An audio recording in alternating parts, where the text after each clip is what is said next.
have a short visit today. So we just wanted to greet you all and thank you for allowing us in. Yes, sir. We were cool. Yeah. We was here. They were on the plantation. Our family was on the Yeah. plantation. Wow. And that's, of course, that's the slave house. That's one of the slave houses. Sir, it's been 13 years. That's right. Good to How see you been? Doing fine.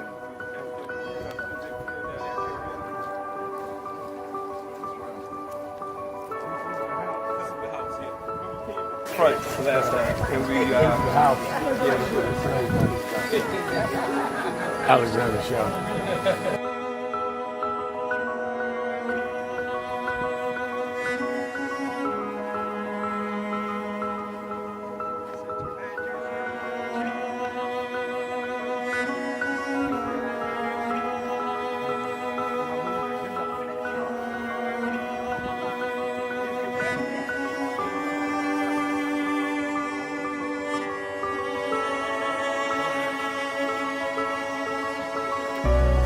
How many slaves were staying there? I have no idea. This is where they would have a slave. Yeah, that's when exactly. That was exactly.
I just found the two people that most influenced my life were from South Carolina, James and Jesse. Jesse right up the road with me. I went over his mother's funeral. Jesse walked me to my mother's casket. From South Carolina. That's the balance of my life, James and Jesse. Yeah. Civil rights, shoulders. But also where your people from too. Literally. Yeah, right. And where I knew Jesse was from James, I started Brother. Yeah. And James had died before I knew about him in South Carolina. Oh, really? Yeah, James died December 25th. He died Christmas Day, '06. And they came to do the story for February of '07. They came to me in January. His daughter swear that was daddy and helped me push the information out. Wow. And I called Jesse and told me, you know, that my great-grandfather was a slave about 45, because Greenville right up to I-20. He said, I told you we was connected. That's why you got to listen to me. But, nah.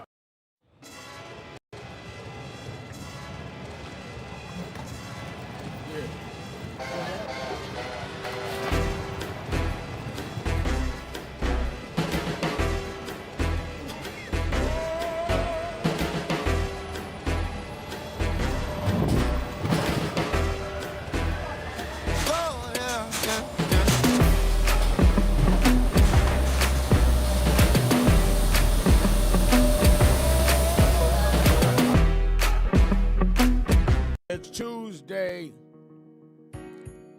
December 23rd. Do you know what time it is? It's Earl Sharpton's time.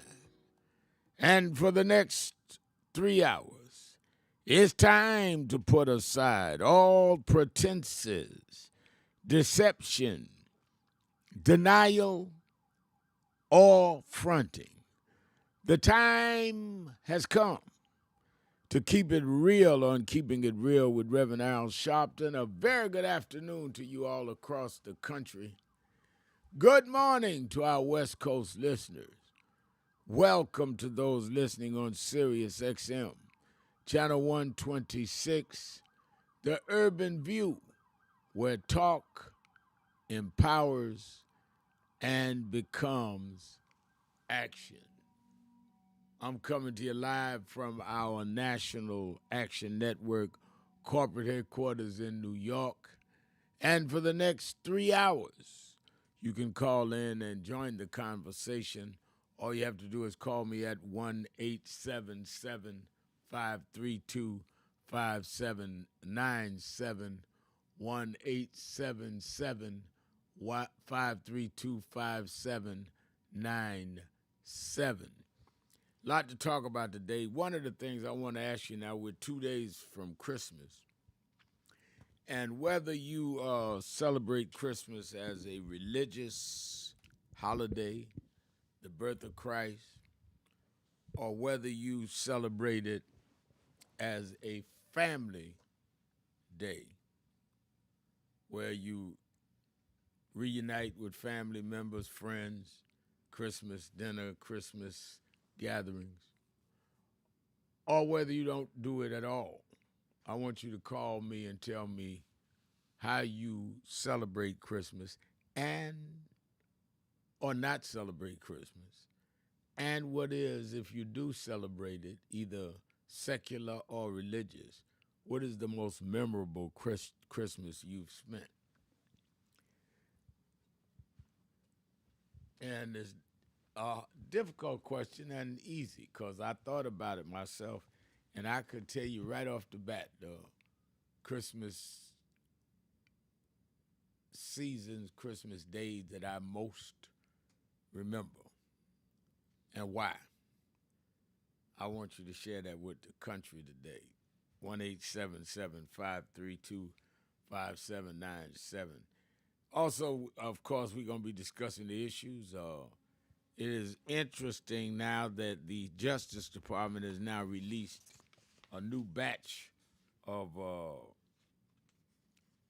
the Epstein files, and it already appears that they are in this third batch of documents, that it is pretty clear that they have some emails and other stuff that Donald Trump and Epstein had a much closer relationship, friendship, than what we've been told.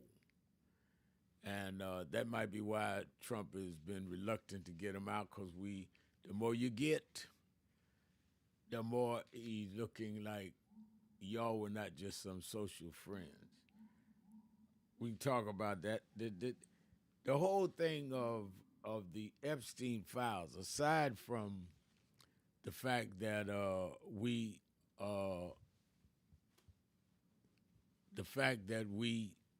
don't want to, in many ways, let Trump get away with whatever he's trying to get away with, if there's something he's trying to get away with. It's a question of what are the standards in the country.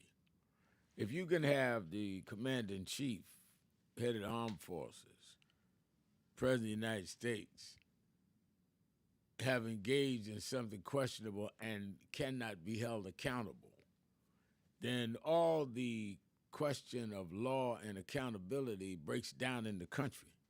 So that's why this Epstein case becomes important. It's not important because of some gossip we may hear or some lewd behavior we may hear, or possible criminal behavior if it's underage people. It's also now down to, wait a minute, are we going to let some people be above the law? So let's talk about that. There's also reports that there is more and more questions, even among Republicans, on this obsession with Venezuela.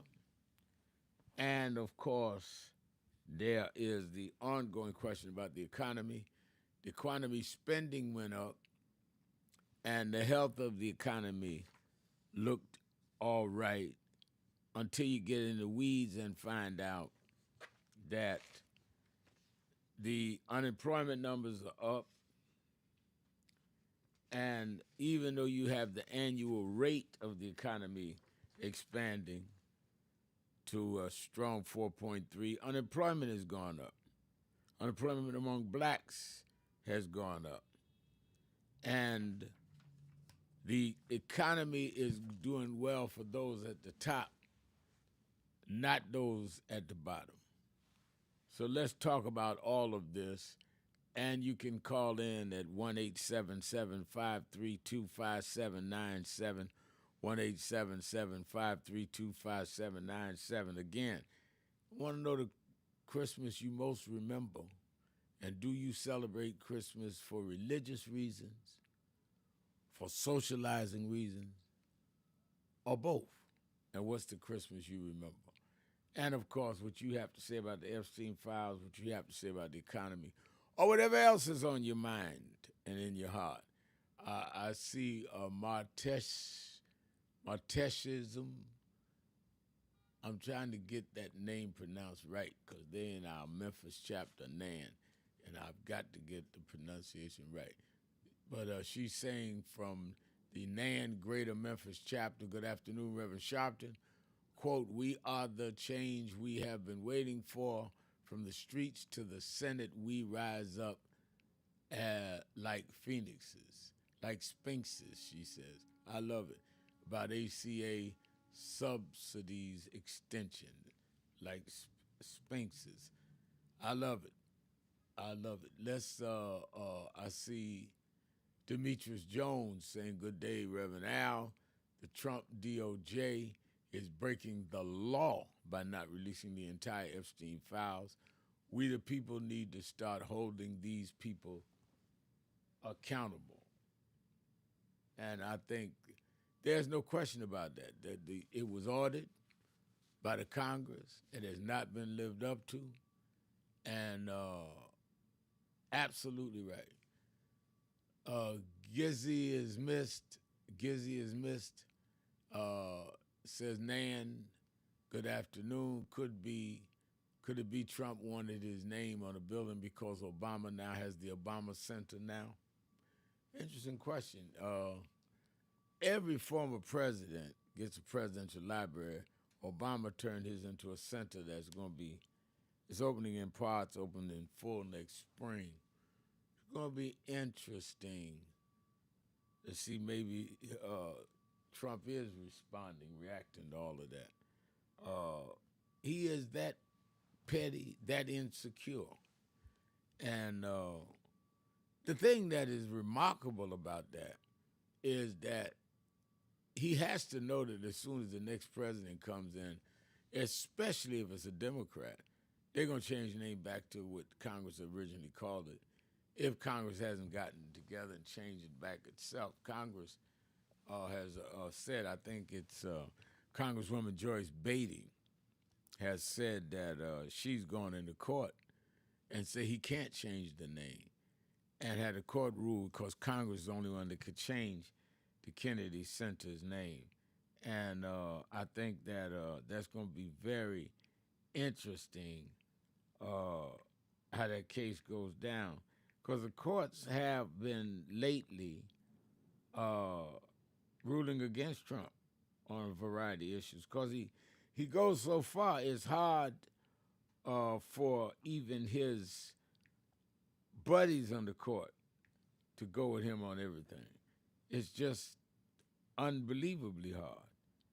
And I think that they have to make up their mind to break the law, to change the law in order to do this.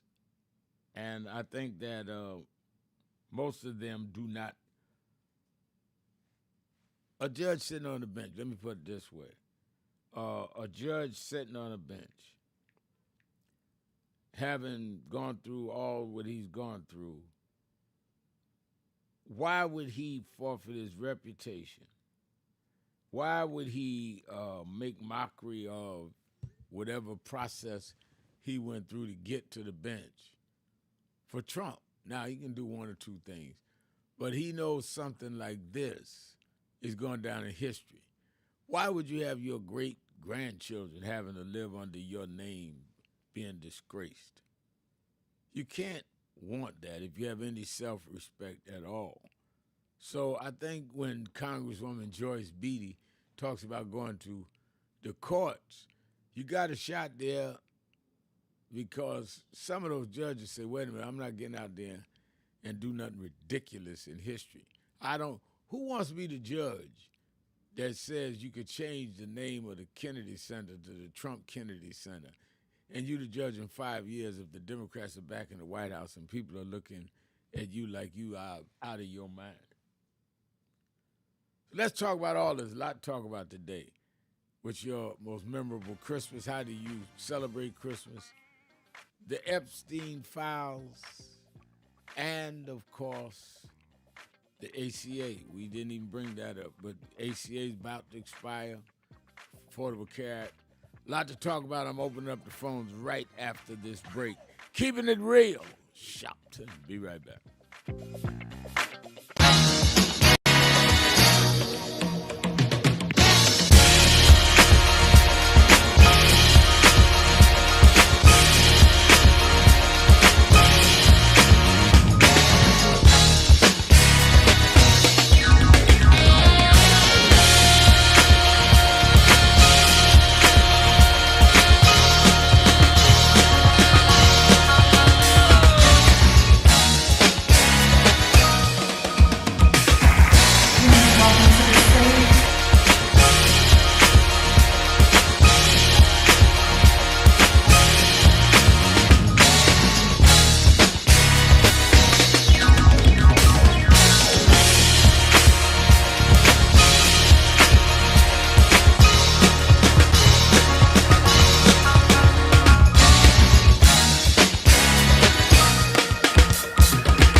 Some of you forget where you come from and forget how you got there and act like you got there because you were qualified or that you had a good resume. But some of us had to pay a price for your resume to even be read. Some of us had to take nights in jails and licks upside the head or shut out of boardrooms like Byron so you could walk down red carpets and act like you got there by yourself.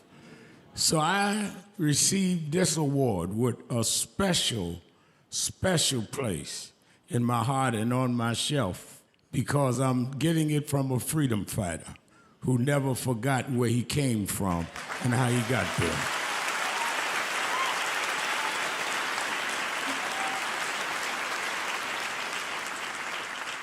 Yes, we've come a long way.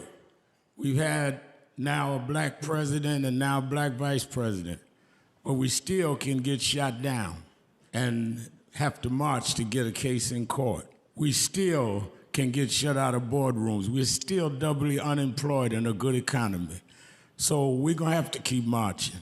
And I thank not only my family, a mother that raised me by herself, but I thank that lady at the end of the march that knows she won't be on TV that night and knows her name will never be in the paper, but she believed in me enough to get at the end of the line and make me look good.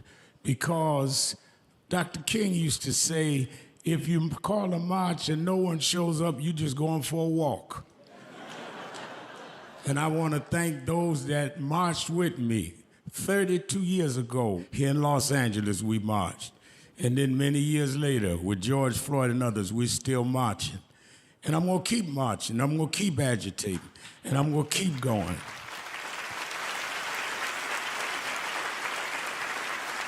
Until we don't have to do it anymore. Eddie, known you a long time. Mariah, Chris, and your kids. And I promise you this. The only thing that I really live for is I get up with this dream that every bigot, every racist, everyone in this country that hates will say, damn, he's up again. It's been a long time.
cases have reversed and tried to turn it into a nightmare.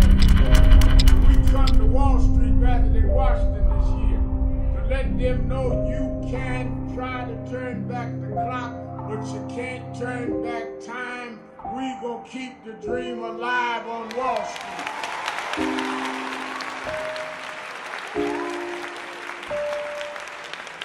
Hello, New Orleans. Let me tell you straight. They did not think we could come and be here tonight. They cut budgets and advertising, but one black man, Rich Newton, has said, I don't care.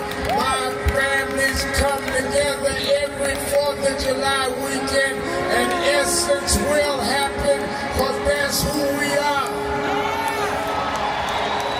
Give a big hand to Rich New Dennis for bringing us back.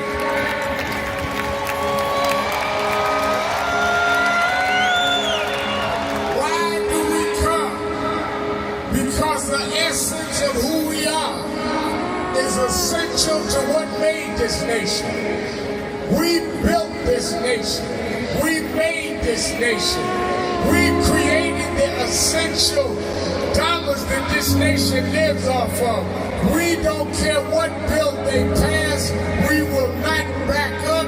We will not back down. We will not give in. We will not be chased out. We don't care who's in the White House. We will organize our house by house.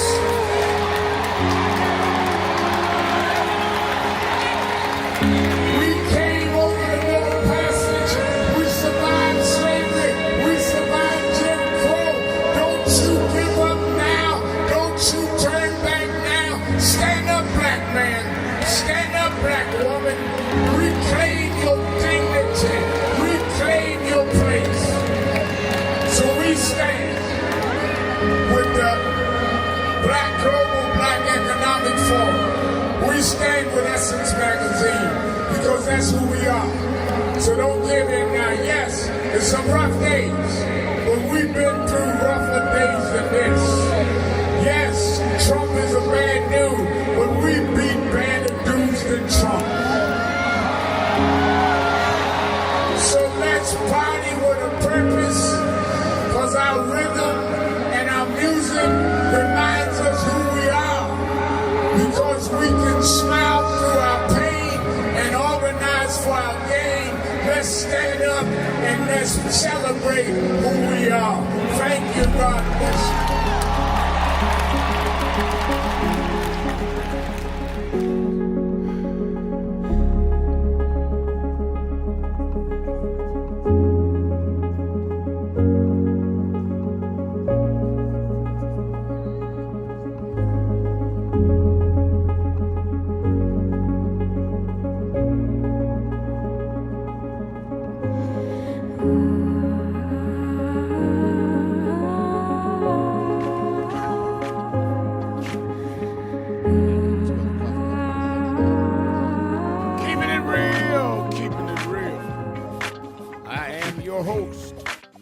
Sharpton, and I'm anxious to hear a lot of you tell me whether you see Christmas as a religious holiday or a social holiday and what Christmas would stand out to you. I'm also anxious to hear you tell me how you're reading the whole saga with Venezuela, with the Epstein files, and of course, their continued fight against our voting rights and our DEI. It's a continual fight, and I think that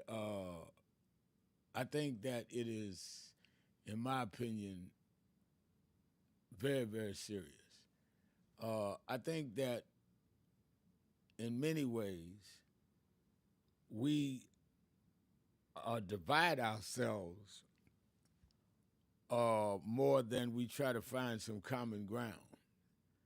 And I think that we need common ground, because they're after all of us. All right, let me say by announcements, and then I'm going to the phones and I'm going to the message board. It says that, well, all right, let me go to message board, and then I'll give the announcement. Newsline, I don't want to miss some of these messages. Newsline PM with Ken Schramm, who voted for Vice President Harris in the Democratic 2024 presidential election. Gee, even BLM gets it. Black Lives Matter denounces Democrats anointing Kamala Harris. Democratic Party elites and billionaire donors are attempting to manipulate black voters by anointing. You got to pull it up. By anointing, I'm losing the thread.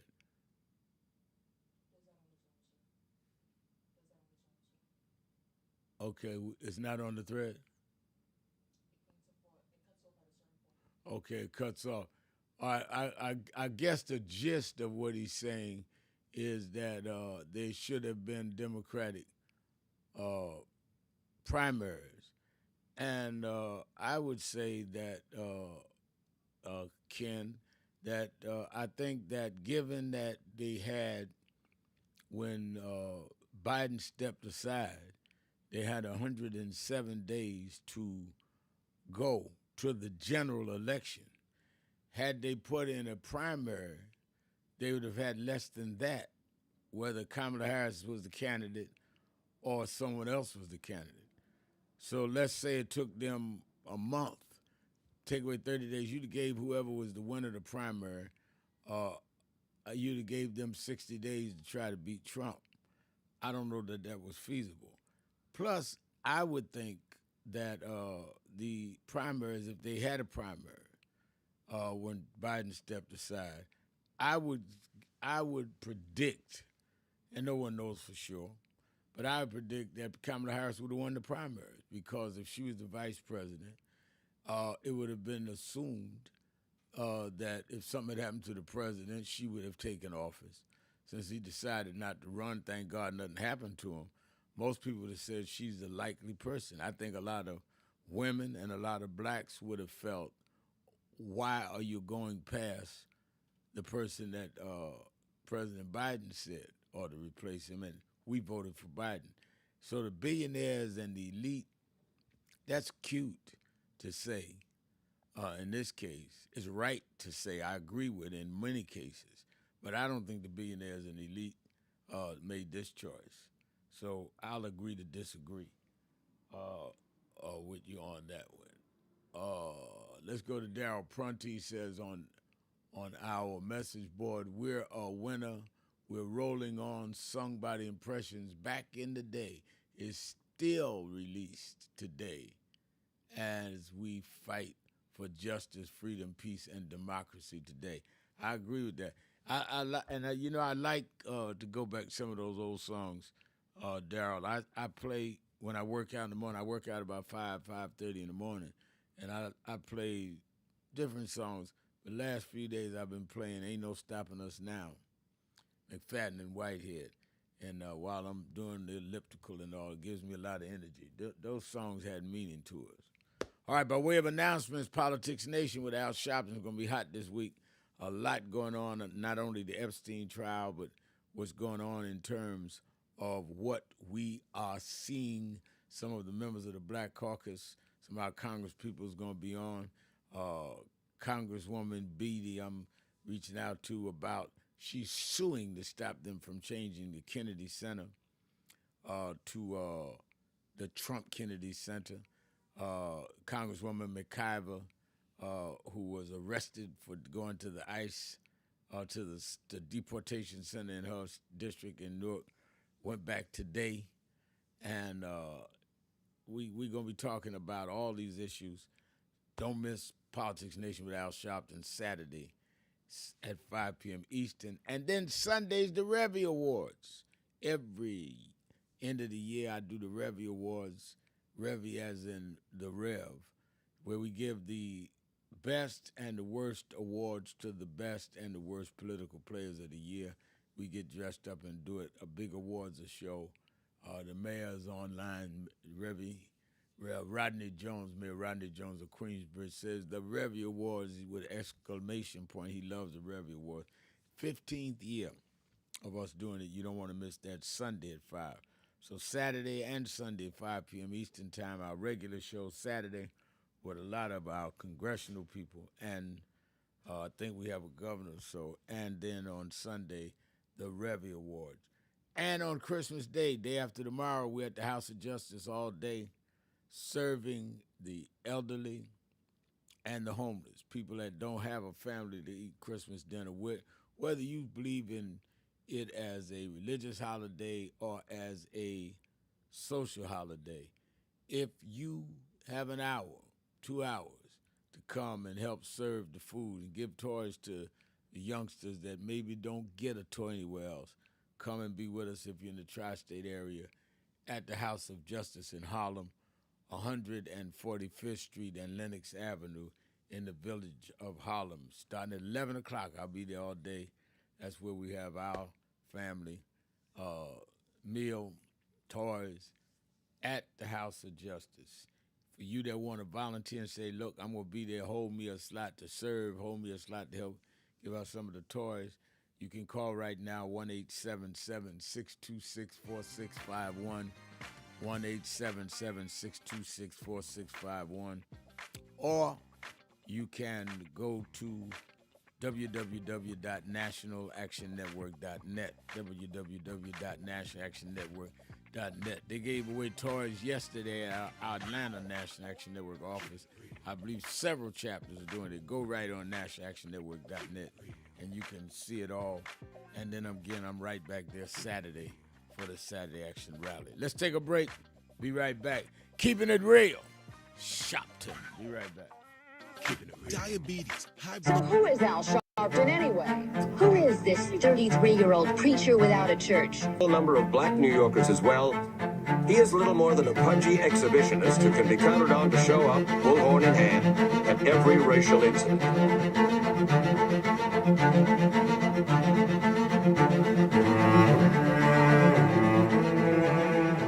I often quote Mark Twain saying, the two most important moments in life is the moment you are born and the moment you find out why you were born. I had a very troubling conversation the other day that prompted me to do this little video. Young man that I've known a while came to me and he was crushed. I mean, really crushed, because people were criticizing his work. He's in the ministry, but he's also an actor. And he said he couldn't understand why people were jumping all over, criticizing him, trying to find scandalous and derogatory things about him. And I told him, I said, you know, you very young. You don't know the road I've traveled. They call me everything but a child of God. A blabbermouth, a loudmouth, too flamboyant, an agitator, a racist, and I had to learn. Yeah, right. I was not defined by how others saw me. I was defined by how I saw myself and whether I was being true to myself. Some of you watching this don't like me. And it doesn't matter as long as I know what I'm doing. And I like me for being real. So I'm doing this video to say to you, whoever you are, and whatever you do, you may not be in ministry or social justice, none of this stuff, but don't live your life worried about opposition or people that don't like you. You can turn that around. Use me as an example. The same people that call me a scam artist, a con artist, a sellout, or racial hustler and all, I kept going. And the people I respected started respecting and publicly embracing my work. When Coretta Scott King, the widow of Dr. Martin Luther King Jr., had this to say about Al Sharpton. A leader who has protested injustice with a passionate, unrelenting commitment to nonviolent action in the spirit and tradition of Martin Luther King Jr. And I am talking about your leader, our leader, the Reverend Al Sharpton. The other thing that hasn't changed is the National Action Network's commitment to fight injustice and inequality here in New York City and across America. And that's not only a testament to Reverend Sharpton, it's a testament to all of you who are here tonight. First and foremost, to Reverend Sharpton. I saw him when he first came on the scene, and I have marveled at his tenacity, at the development of his intellect, and his devotion to our movement, and much he has contributed to the world we are experiencing. I am honored, and I must say that when I had my debate with Dr. King on the issue of the church and religion, he didn't warn me that after his departure, his space would be filled by another preacher, and that preacher would be Al Sharpton. All you want in life is people that matter to you to say you did all right. And more important, that you can look in the mirror and say you did all right. Thank you, Rev. Thanks for that introduction. Look, we've known each other for a long time. I'm grateful not only for your leadership and partnership, but quite frankly, more importantly, for your friendship. And thanks to all of you, members of our nation's most important civil rights organization. You have been, over all of your years, such an extraordinary leader. You are a voice of truth, a voice of conscience, a voice of practicality around what we must address and what we can do. And I thank you so much for your friendship. I remember that most of the youth around Al's age, he was about 12, wanted to be like Connie Hawkins, a great basketball player, legend, or Earl the Pearl, or Clyde Frazier. Al wanted to be like Adam Powell, a powerful preacher with a social justice gospel. He was very close to, at that time, to Reverend William Augustus Jones, powerful preacher and social justice advocate, and Reverend Gardner Taylor State right down the street, and Bishop Washington, whose church he came from, and Reverend Sandy Ray. He wanted to be like these giant preachers. He wanted them to have the edge, however, of the King's social justice dimension. He wanted to be like them, now he's one of them. Perhaps taller than most of them because of the risks he has taken and the reward God has given him with his gift. I remember so well that I first escorted him to jail. He was around 13 years old, with the jail fighting the ANP. He was in the lineage of our struggle. He grew up in it. We didn't just see him on TV one night. He didn't happen. He came bottom up, not top down.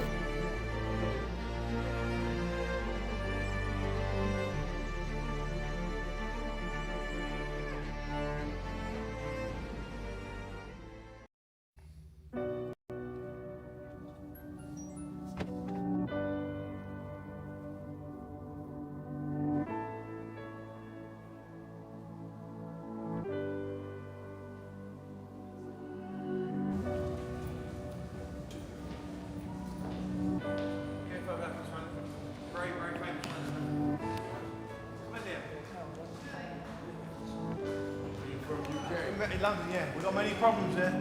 We need you over our side.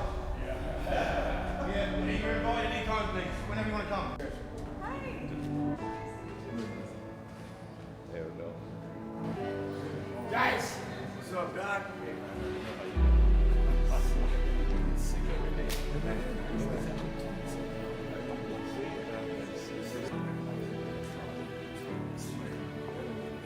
So we are in not a political dilemma, we are in a moral dilemma.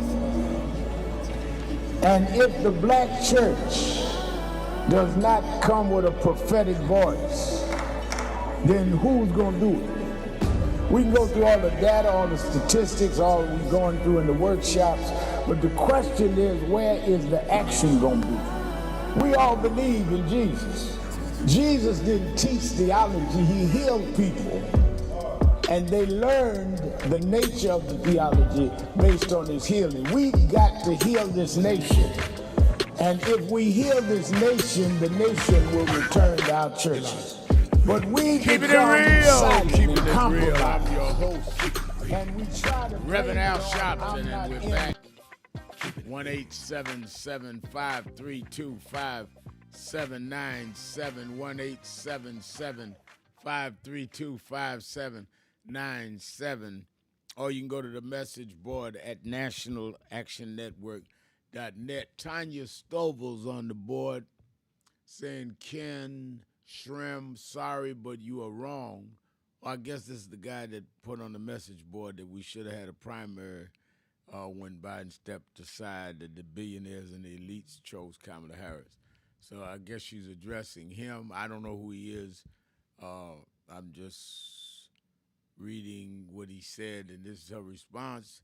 But you are wrong. The Dems are not going anywhere and will continue to fight for democracy for all of us, even for people like you.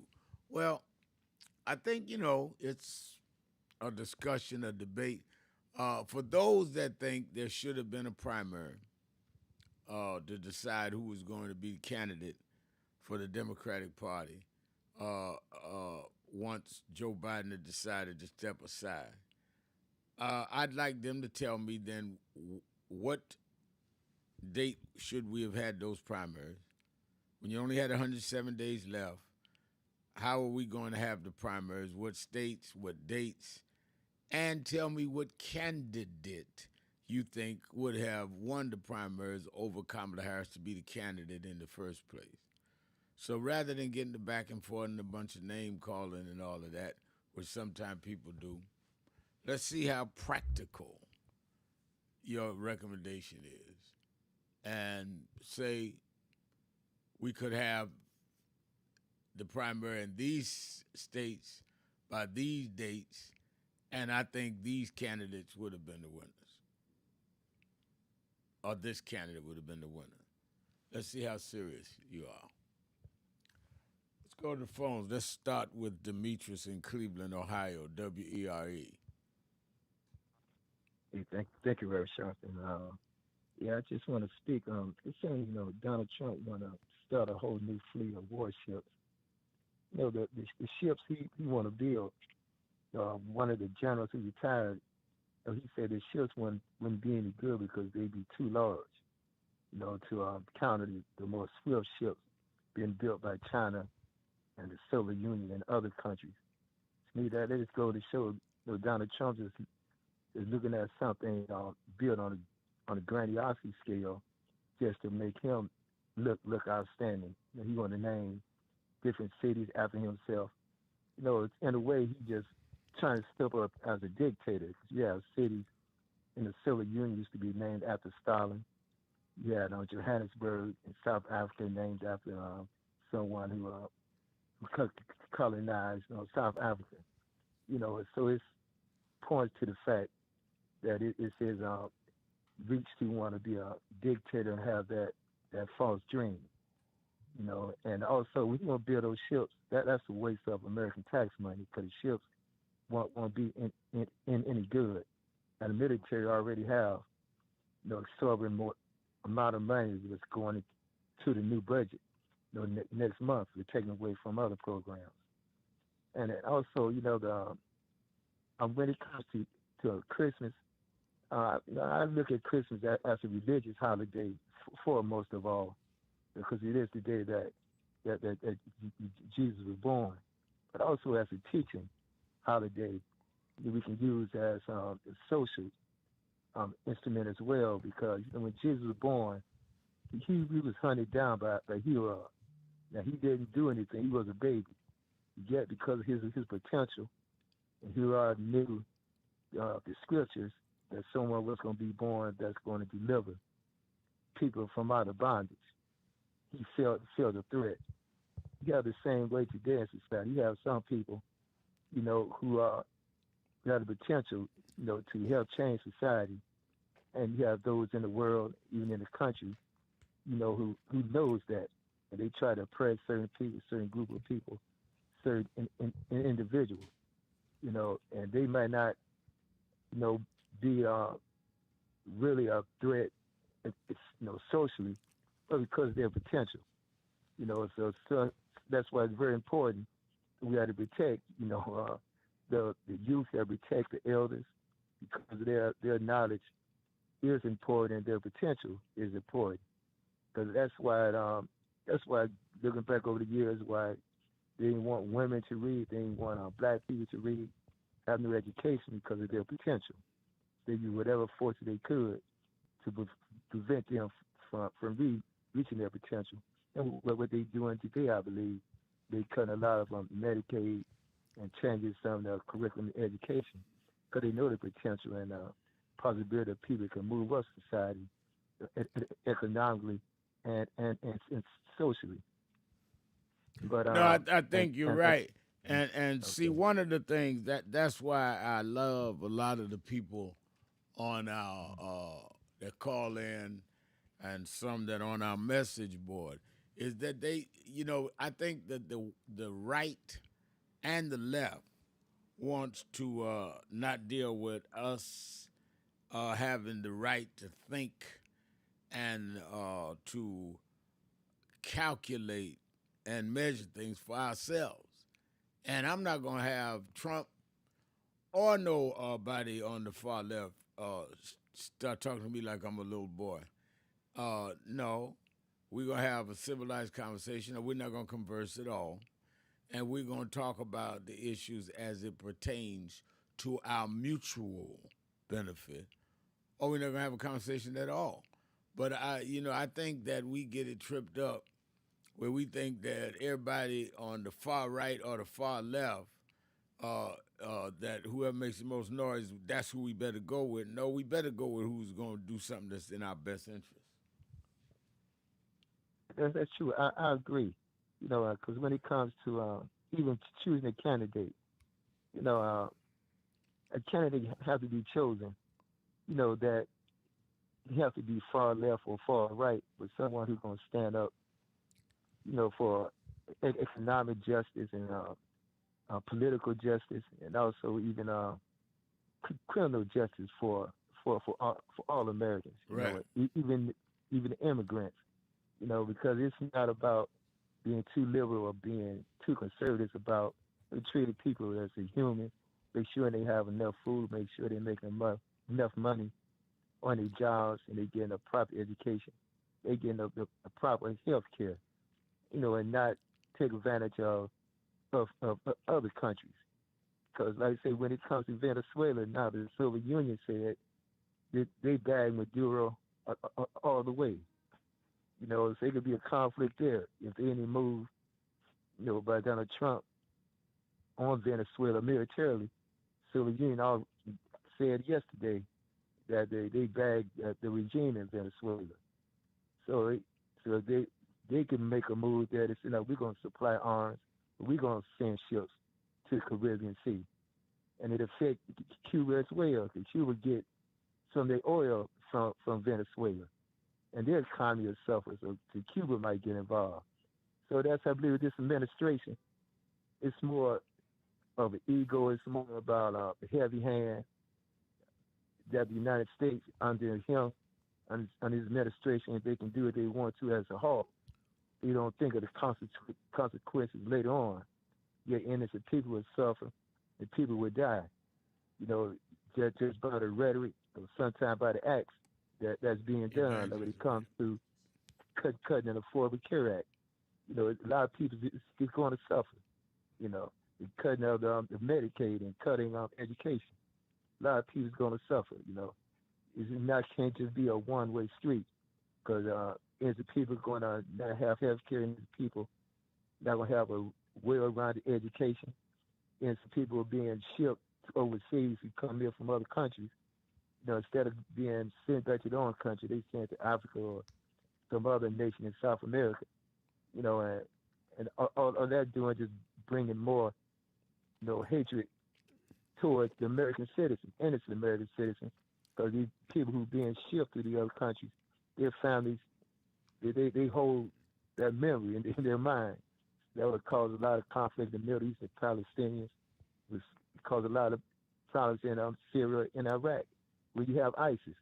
Because what happened with ISIS, when Iraq, was bombed, when Hussein was killed, they should left that up to the Iraqi people.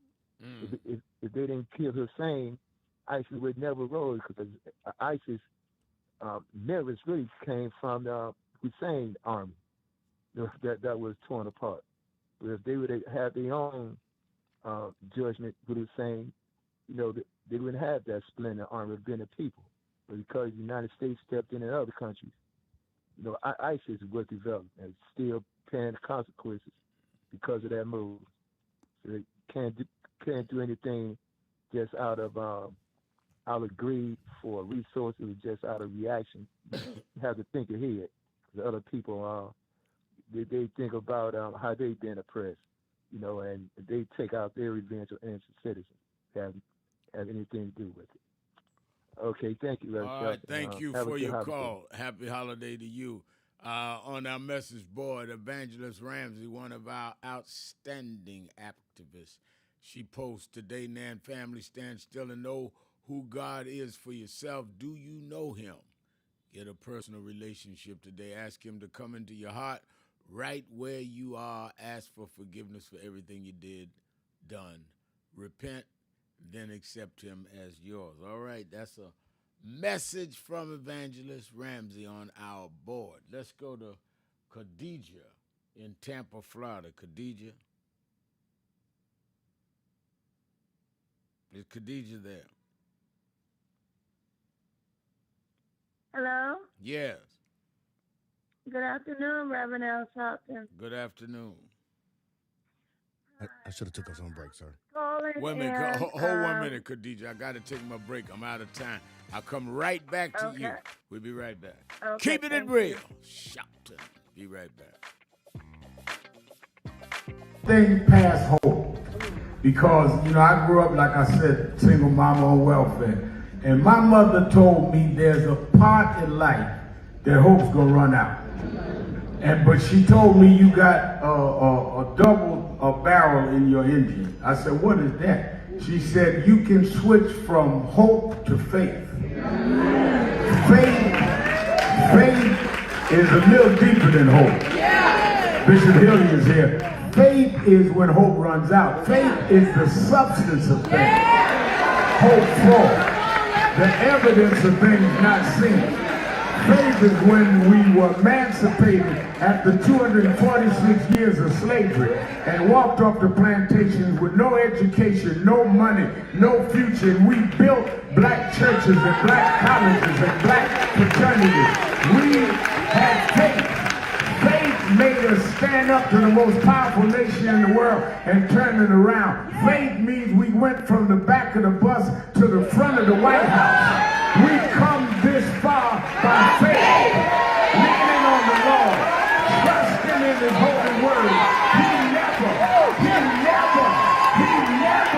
failed us yet.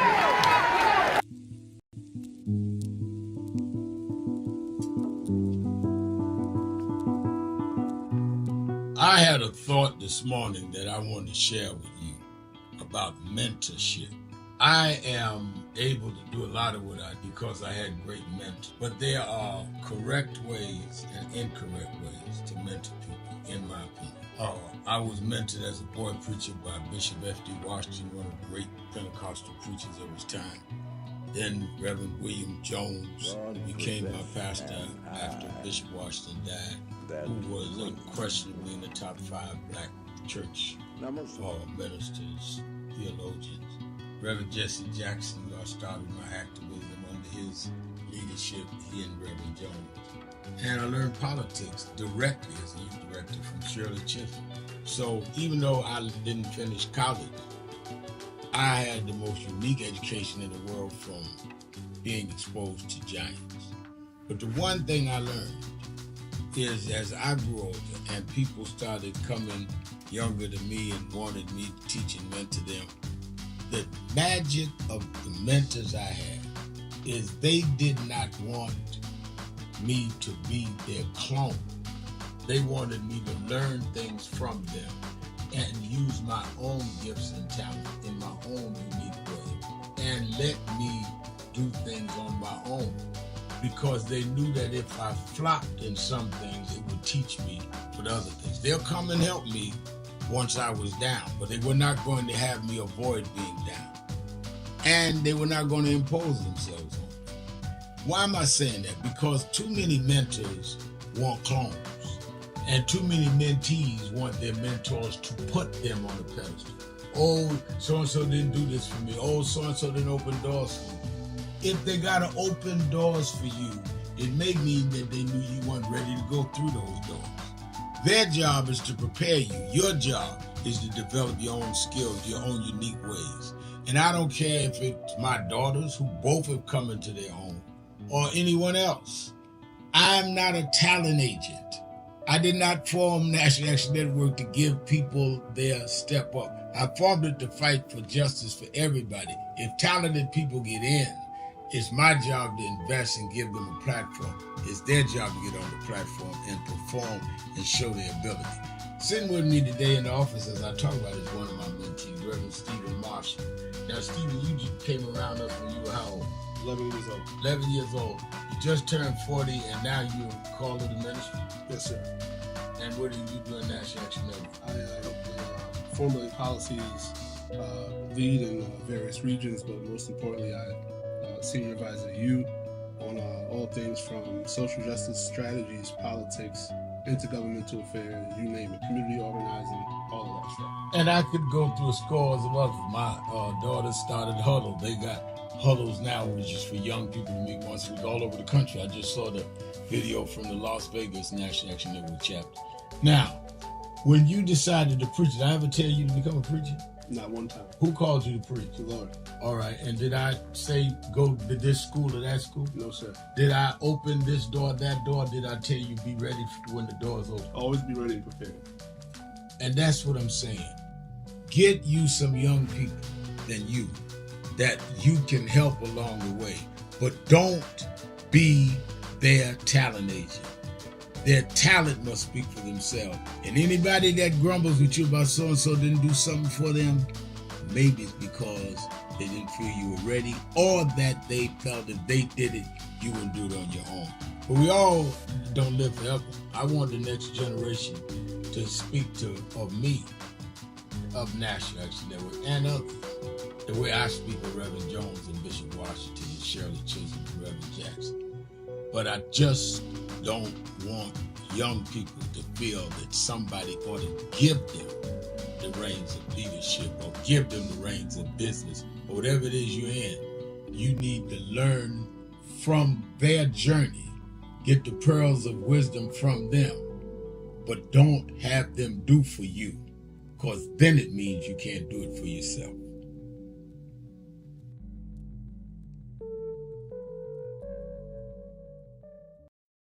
And I think that is extremely important about the funding. But I also want to add how they're changing what can be taught.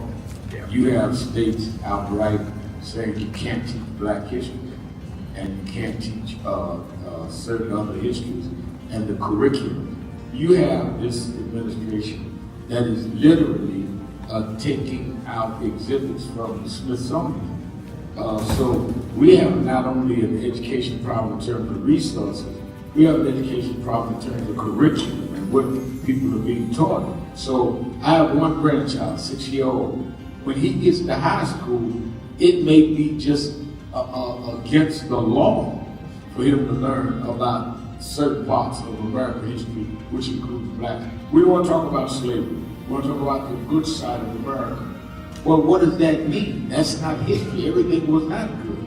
And I think that that is the threat that we've got to fight, which is why we've got to fight with the courts and the streets, because they are literally changing the textbooks as we go. As they do that, they change the opportunity, because then the fight against affirmative action is not having access to these institutions and telling these institutions, this whole fight around DEI, which they did DEI, started at Harvard with a Black woman president. Started with them saying you can't teach diversity in an Ivy League school like Harvard. It didn't start in Little Rock at the high school. This fight, this time, was Harvard. And they went from there on. And I think that we've got to have the same resistance. If they could fight in the 50s, that ACP would put forward together and deal with the question from Little Rock in terms of desegregation, then we that are far more educated, far more economically secure personally, have no excuse in the age of what they did in Harvard not to be standing up back in the South.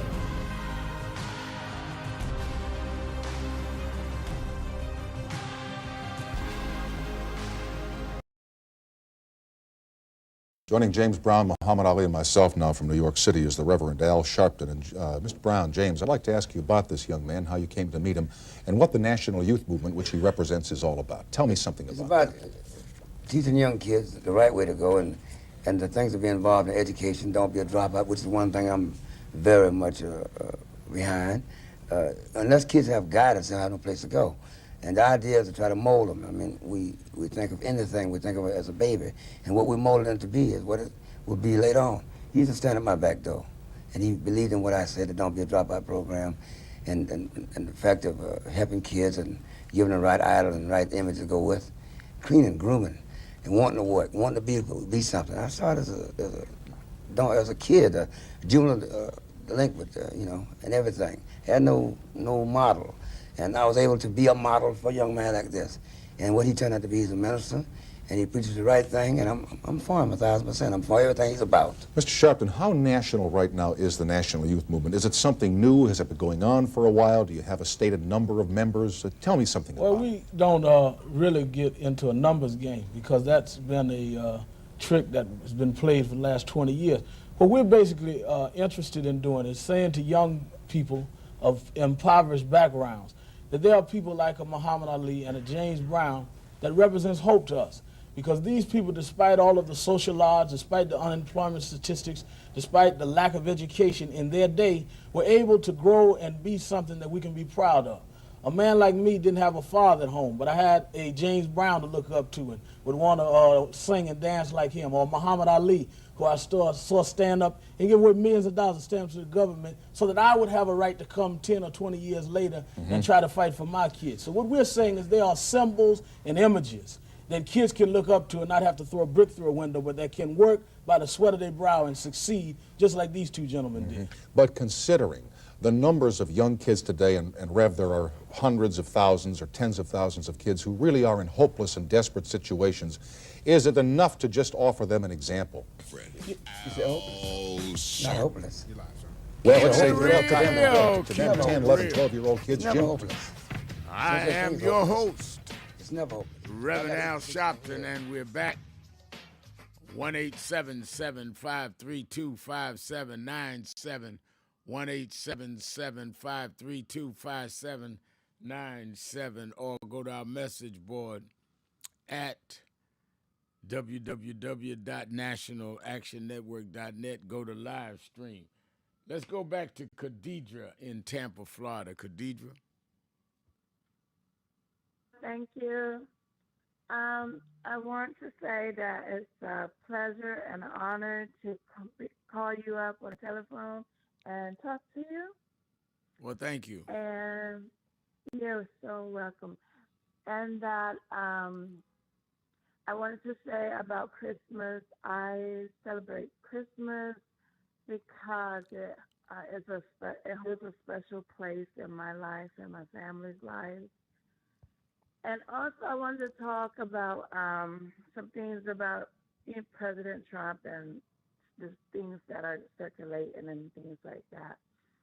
I wanted to ask, so if you have like a person, like a citizen of America that's asking for help year after year after year, and local authorities that's on the ground and that, vicinity of what the person is asking for help does not help, and then this continues year after year after year, and then, President Trump was a president prior to being a president presently, and he comes around and turns around and end up, after he done been through some negative controversies or sorts, and he turns around and be able to become the president again, and nobody has helped this citizen of the United States of America,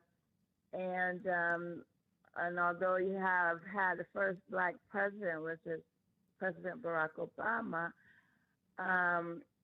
which is probably good to a satisfaction point in life, but how much good can it weigh if if you're not helping the citizens who's asking for help, but you go and provide, the first black president, and then as a citizen just, wavering for help, asking Well, for help, let me answer it this way, Khadidra.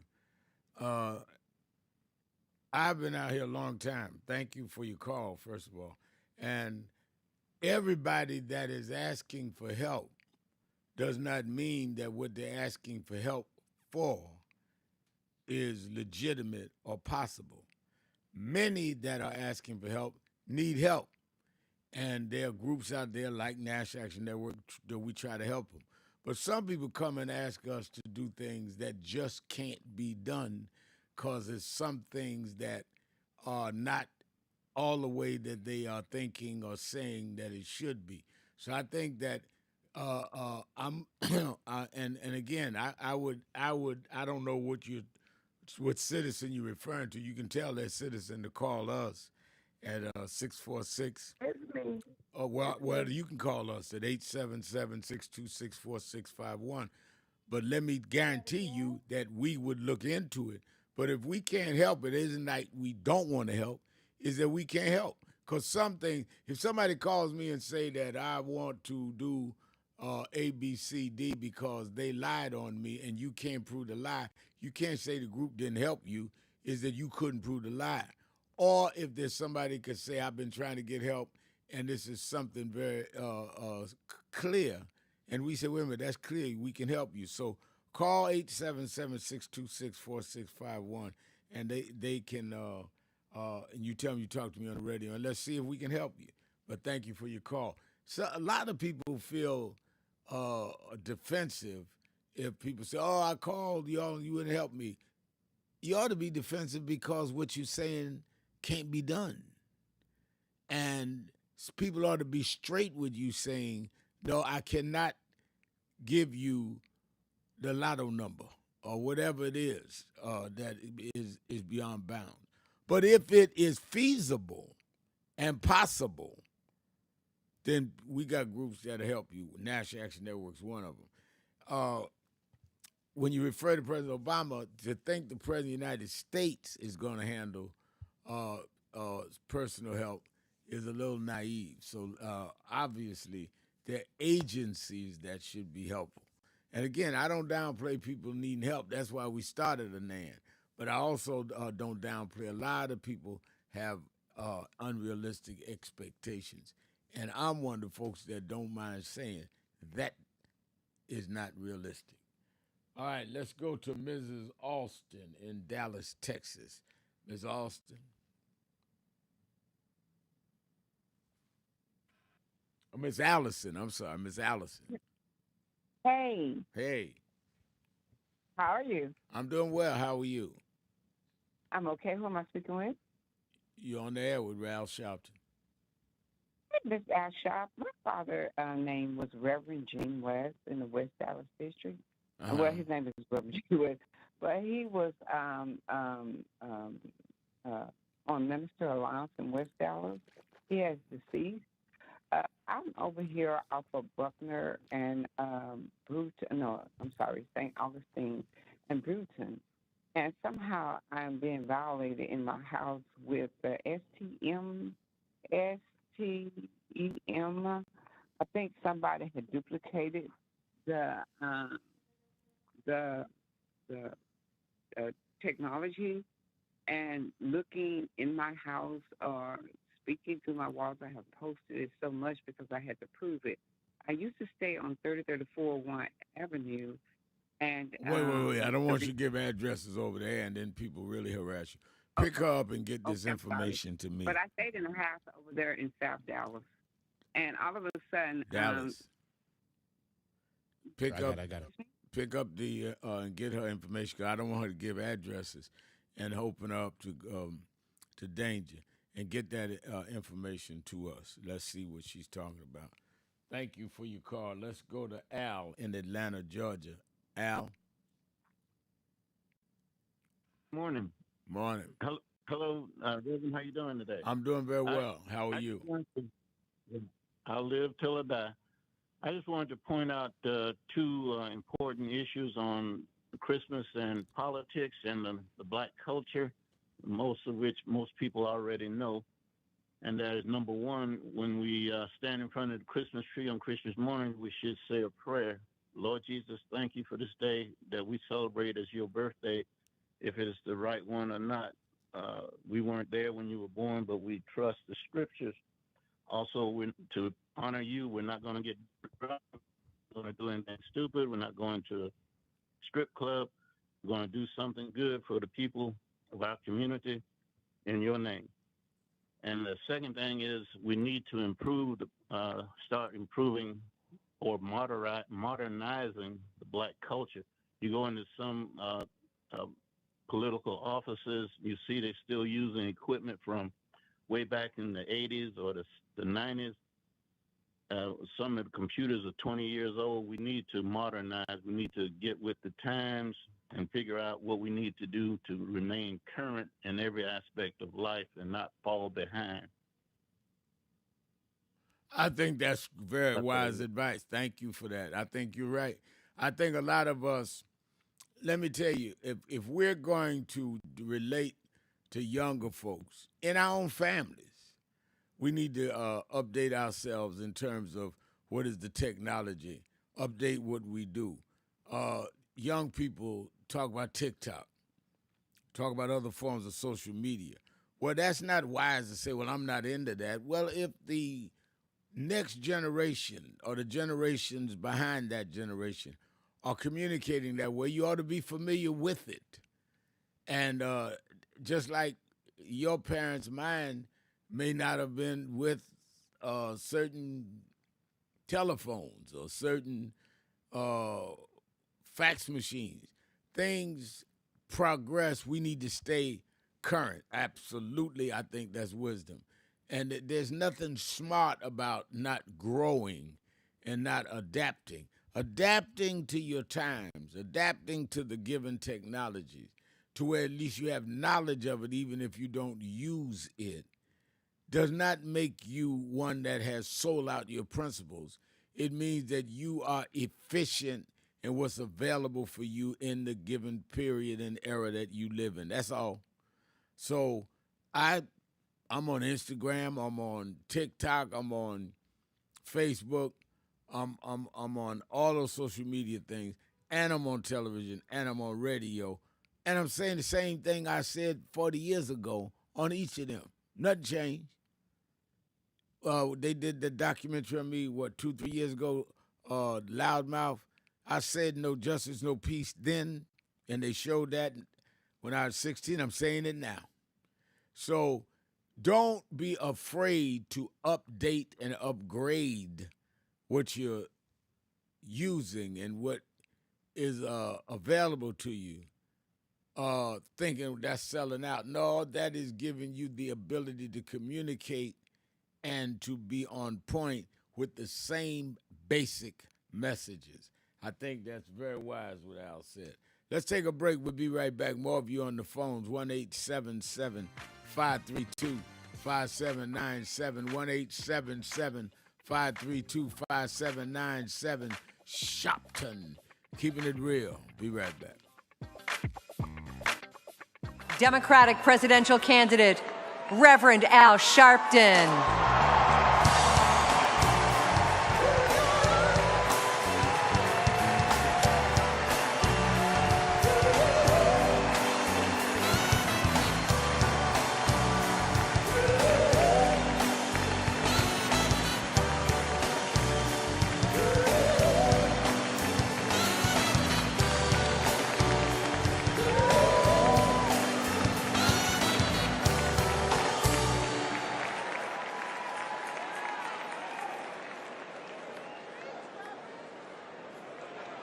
Thank you. Tonight, I want to address my remarks in two parts. One, I'm honored to address the delegates here. Last Friday, I had the experience in Detroit of hearing President George Bush make a speech. And in the speech, he asked certain questions. I hope he's watching tonight. I would like to answer your questions, Mr. President.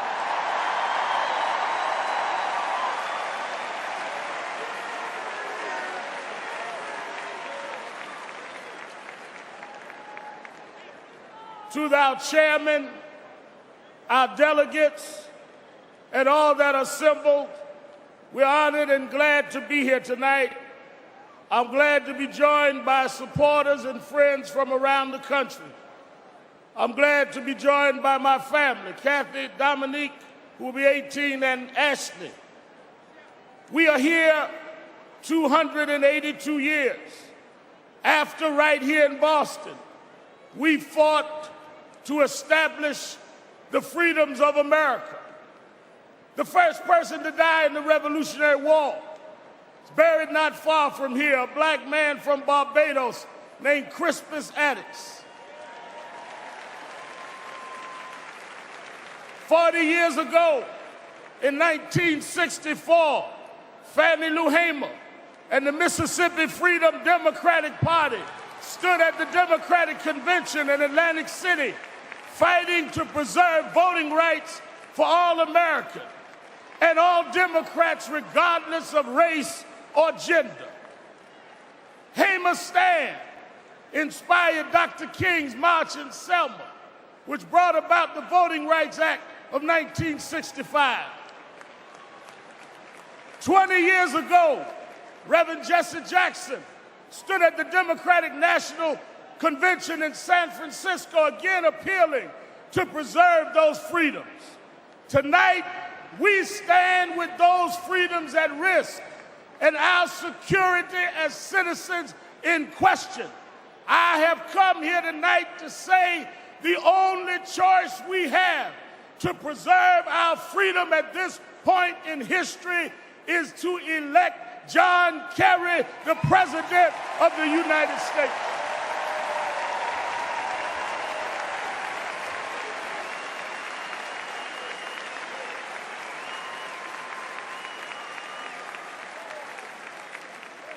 I stood with both John Kerry and John Edwards over 30 occasions in debates during the primary season. I narrated them, I watched them, I observed their deeds, I looked into their eyes. I am convinced that they are men who say what they mean and mean what they say.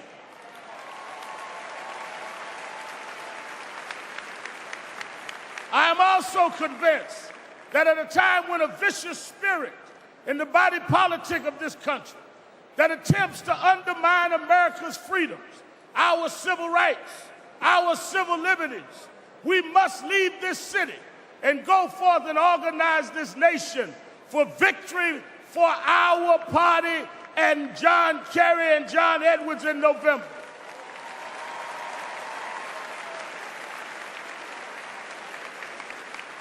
But let me quickly say, this is not just about winning an election. It's about preserving the principles on which this very nation was founded. Look at the current view of our nation worldwide as a result of our unilateral foreign policy.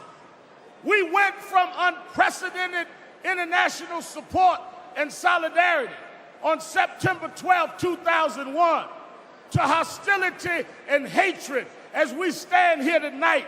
We can't survive in the world by ourselves.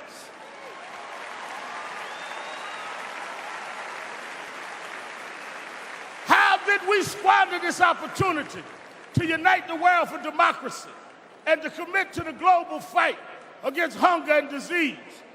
We did it with a go-it-alone foreign policy based on flawed intelligence. We were told that we were going to Iraq because there were weapons of mass destruction.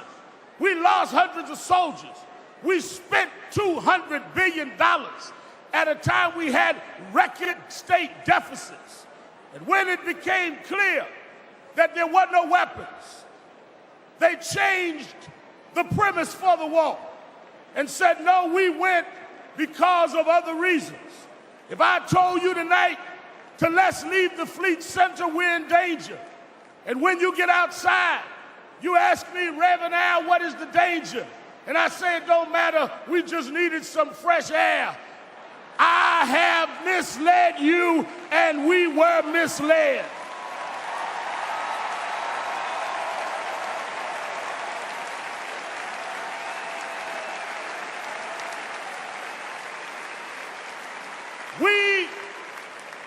We are also faced with the prospect of, in the next 4 years, that 2 or more Supreme Court justices' seats will become available. This year, we celebrated the anniversary of Brown versus the Board of Education. This court has voted 5-4 on critical issues of women's rights and civil rights. It is frightening to think that the gains of civil and women's rights and those movements in the last century could be reversed if this administration is in the White House in these next 4 years. I suggest to you tonight that if George Bush had selected the court in '54, Clarence Thomas would have never got to law school.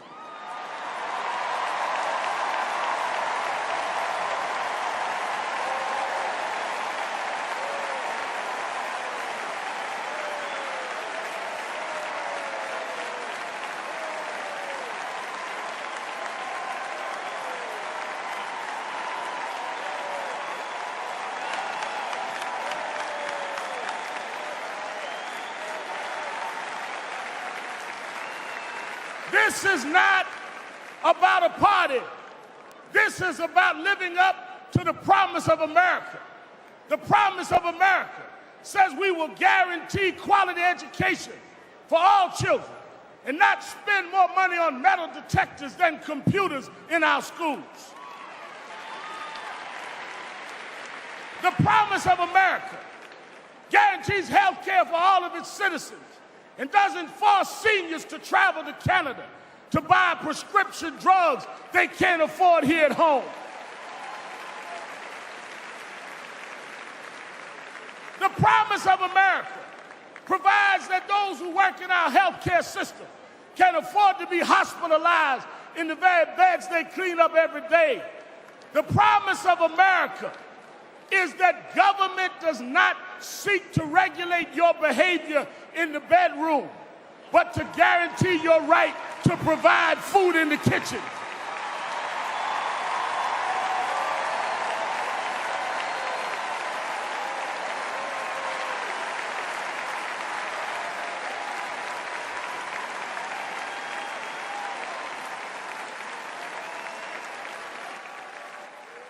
The issue of government is not to determine who may sleep together in the bedroom. It's to help. Keeping it real, keeping it real.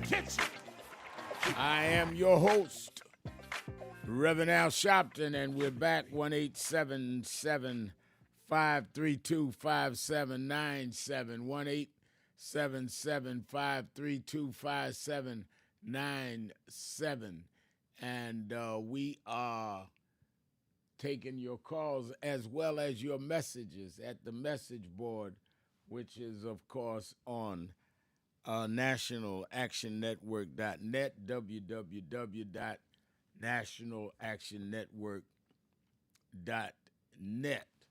Let's go back to the phones. Let's go to Mrs. Richardson, my friend in Chevy Chase, Maryland. Miss Richardson. Yes, good afternoon, Mr. Al. Good afternoon.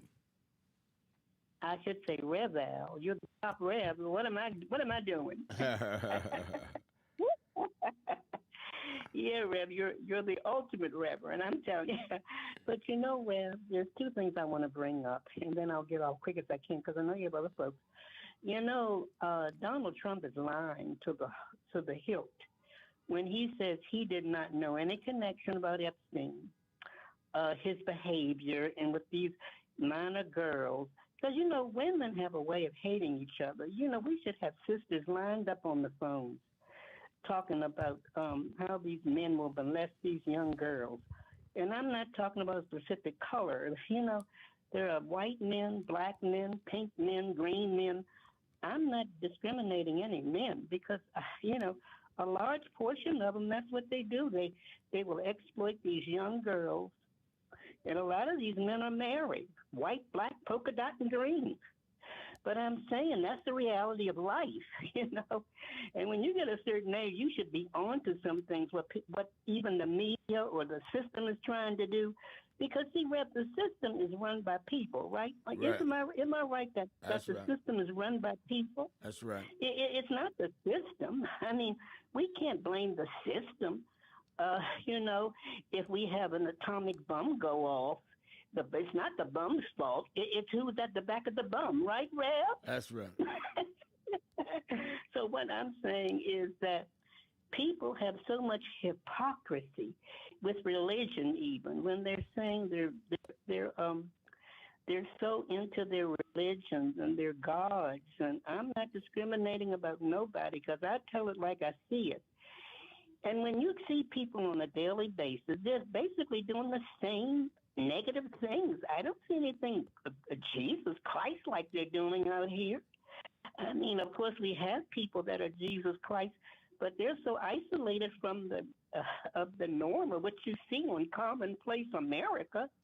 It's so sad because we have good people that are so close to God and they live godly lives, and a lot of them live to be centenarians. The lady from Tulsa, you know, she just passed away, Reb, Viola Fletcher. Yes.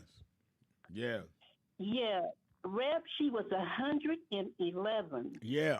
I met her a couple of times. In fact, she came to our headquarters, and she was lucid. She knew exactly what was going on at all times, and she lived to be that old and never lost her facilities. Reverend, I've got it here. Viola Fletcher. She was born right there born there in Tulsa, Oklahoma in 1914. Now, do you know how many years ago that was? Yeah. Wow. That's 111 years. That's right. That's right. That's right. Yeah, she was born in 1914. That's the year one of my sisters, you know, all my brothers and sisters, I'm the surviving woman. Everybody, all of them are gone. And my second sister, Jane, she was born in 1914. My first sister, the oldest, was born in 1912. But anyway, this is something else because this man Trump is lying to his teeth when he says he didn't know or had no connect. And, you know, if these three entities of the government keeps holding on to him, believing in him, because, see, Reb, I think Trump is probably lining their pockets. I mean, this is only Mrs. Richardson's opinion, but I'm thinking that there's some under-table money that's being given to these folks in these three common branches of the government because they all seem to be backing him. Why aren't there four judges and even the judges, the main ones from the Supreme Court? They're so silent. They seem like they have no backbone. Like they're just you know, restrained. Like somebody's choking their necks so they can't talk about this man. And so I don't know, because the ones I used to know that would talk up would be like Maxine Waters and people like that had no fear, that they stood up. But what I mean is it just seems like after we lost all the greats, Barbara Jordan, Shirley Chisholm, Ralph Bunche, Paul Robeson. You know, Paul Robeson and W.E.B. Du Bois, they left this country. You know that? That's exactly right. Because, that's exactly right. Yeah. Because, see, they saw the venom. Well, I've been trying to tell you for years, you know, and you've listened to me so gallantly and you let me on your show. You called out other shows like these conservative people, they'll cut you off. Oh, yeah. But Rev will let you talk. You know, we have to honor the reverend folks out here because he's a genuine reverend. He wants fairness for everybody, even though he sees the disgruntles in certain areas. But he's saying we got to try to change it in our own way, but we got to change it fairly, right, Rev? That's and, right. And see, this is what I'm saying in closing is that I'm fearing that these three entities are going to try to put that man back in the White House if they keep being silent the way they're being, and they don't say anything. And I mean, it's a good, and that's what I think Trump's playing the card on. Oh yeah, they're not going to say anything about me. I'm going to go back in there. That's why I want my ballroom, because see, if that ballroom is even built, and future presidents that's supposed to be Democratic, they be aligned with that. What are we to do then? Because they're saying that they pardon Charlie Kirks of the world, that they're pardoning the Donald Trumps of the world if they go into that ballroom. But Rev, I love you, and I'll call you a little later during the week. All right, do that and have a great Christmas. Thank you for your call. You too, dear. Let me go to Reverend Joe Williams. Reverend Joe Williams in Pennsylvania. Let's go to break. Let me take my break, Reverend. I'll come right back to you. Keeping it real. Sharpton. Be right back. Some people report the news, others interpret it, but there are those who transform it into truth. Ari Melba has redefined journalism with intellect, creativity, and courage. He blends culture and current events, politics and poetry, truth and transparency. And in doing so, he reminds us that storytelling is a sacred work. Ari understands that our narratives shape our nation, and he has used his platform to highlight issues that matter to the people, not just to the powerful. Tonight, we honor him for bridging art and activism, for using his voice to educate, inspire, and empower. Join me, please, in celebrating Ari Melba, recipient of the President's Award of Historic Transformative Leadership.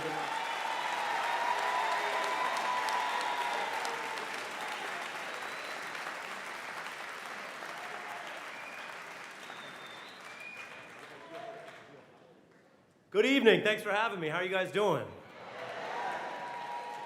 First of all, Babyface is 67 years old. We might need a fact check on that. What an honor to be up here with Rev and everyone else. When Rev started out, they said, he's just doing this to get on TV. Now he has a TV show. He kept along and they said, well, he's just setting himself up to run for office, be a politician. Now he has the politicians coming here to be accountable to you. We're celebrating his 71st birthday, God bless. I don't think he's planning to run for office in his late 70s or 80s, although people do that nowadays. I don't know if you've heard. So as far as I can tell, maybe he was doing it for the people. Maybe he was doing it for voting rights and human rights and being an advocate for people in communities where when bad things do happen, they don't have a local advocate or a federal advocate, or suddenly it doesn't feel like they have anyone who cares about what's happening to them. So it's funny, in the middle you can't always prove the case, but by this stage in his illustrious contributions to the United States, he's doing it for everyone. So shout out to Rev.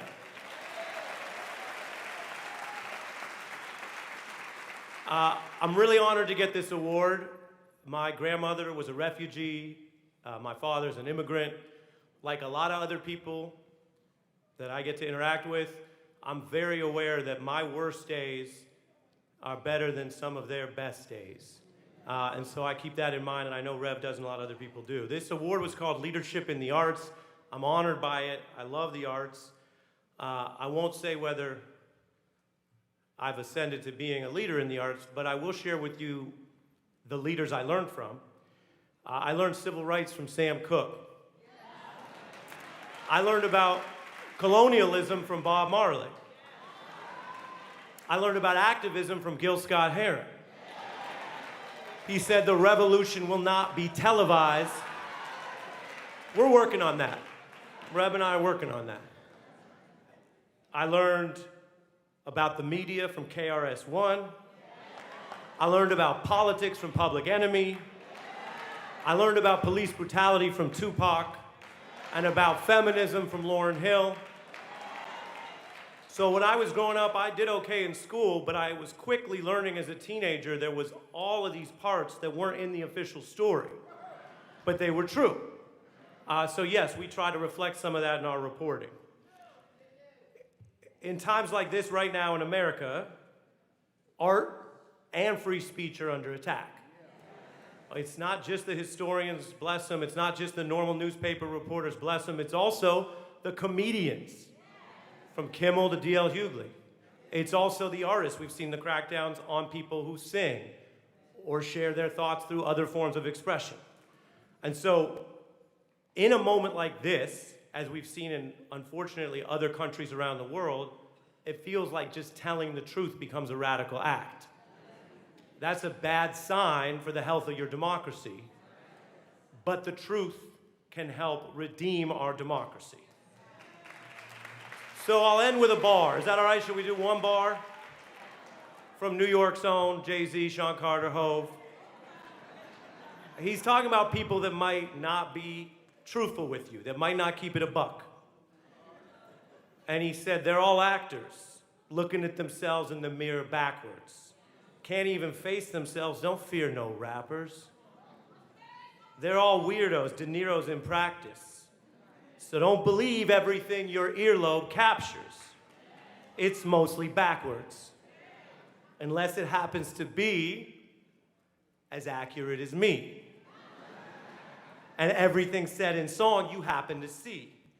Then actually believe half of what you see. None of what you hear, even if it's spat by me.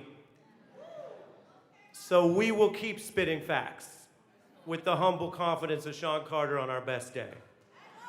And you can keep making up your own mind, because we gonna be all right. Thank you. Thank you.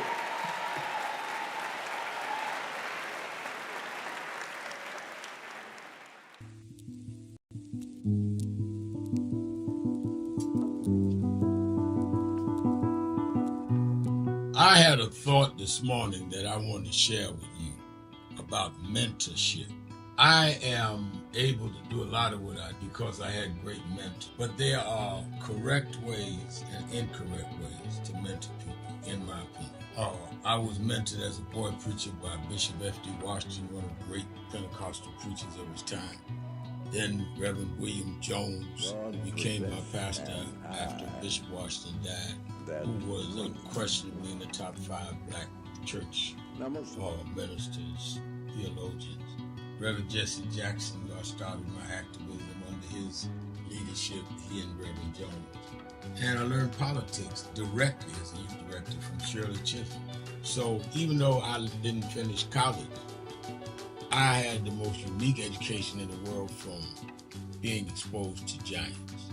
But the one thing I learned is as I grew older and people started coming younger than me and wanted me to teach and mentor them, the magic of the mentors I had is they did not want me to be their clone. They wanted me to learn things from them and use my own gifts and talent in my own unique way and let me do things. And we're back. Let's go to Reverend Joe Williams from Pennsylvania. Reverend. Good afternoon, Reverend Al Sharpton. I'm the last living member of the Dixie Hummingbirds. Yes, sir. I'm going to spend my last days trying to convince the radio stations to play some of this old gospel music, give our people some hope. And people need hope now. We live in some trying times, and you very seldom hear any old records. So that's what I'm doing.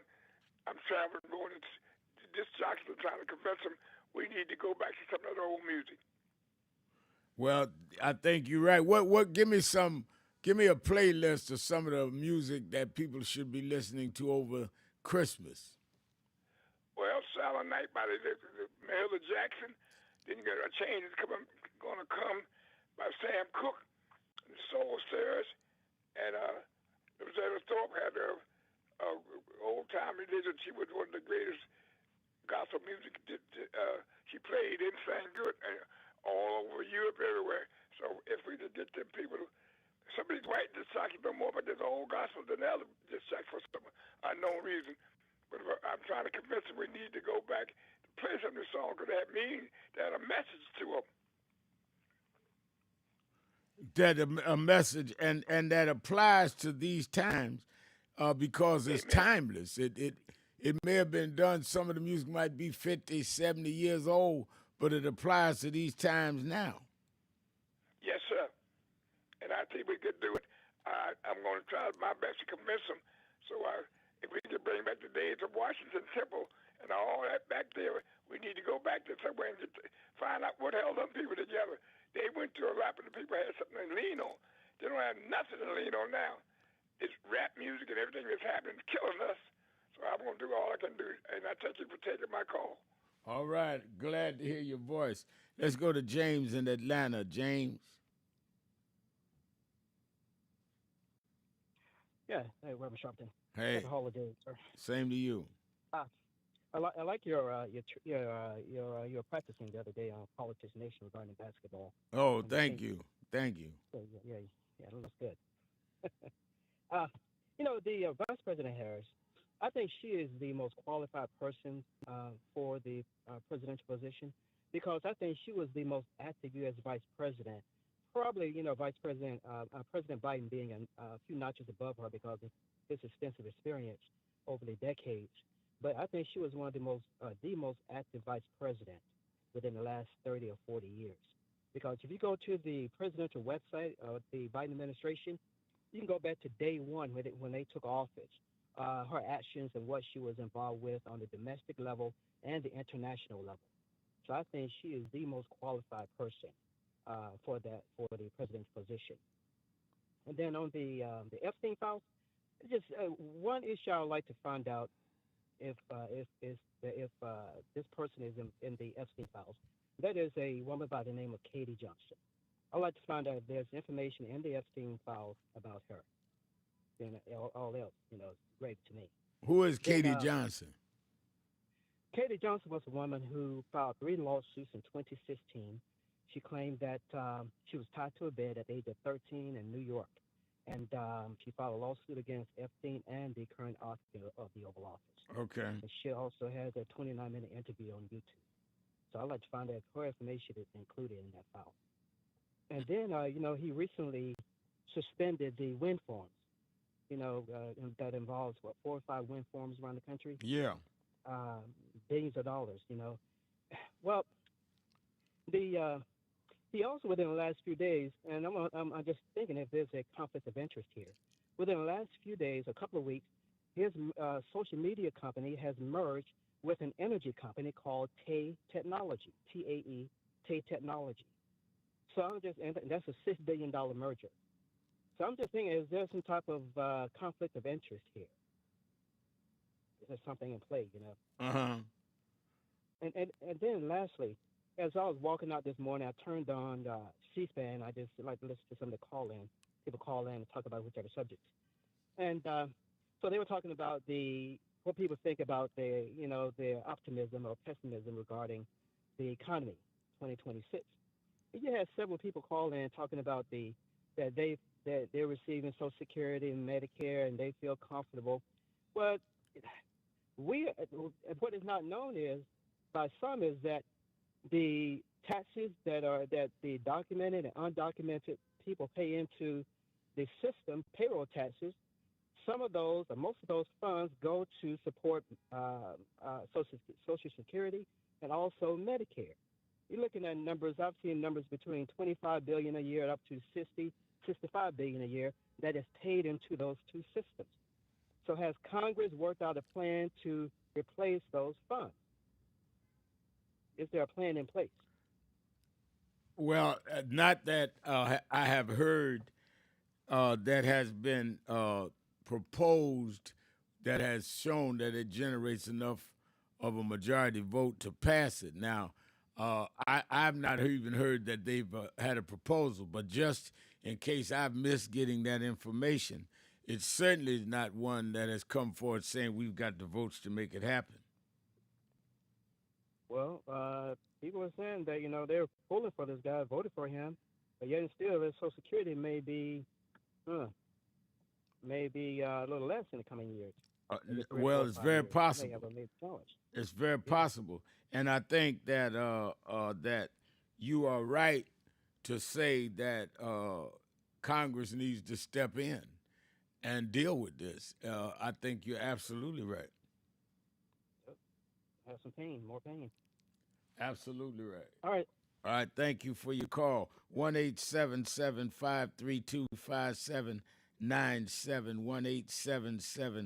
1-877-532-5797. I think that it is important that we as a community, one of the things, let me put it this way, one of the things I think that we've got to do is have a mature look at our situation and make sure that our intent and how we operate to change our situation is logical and achievable.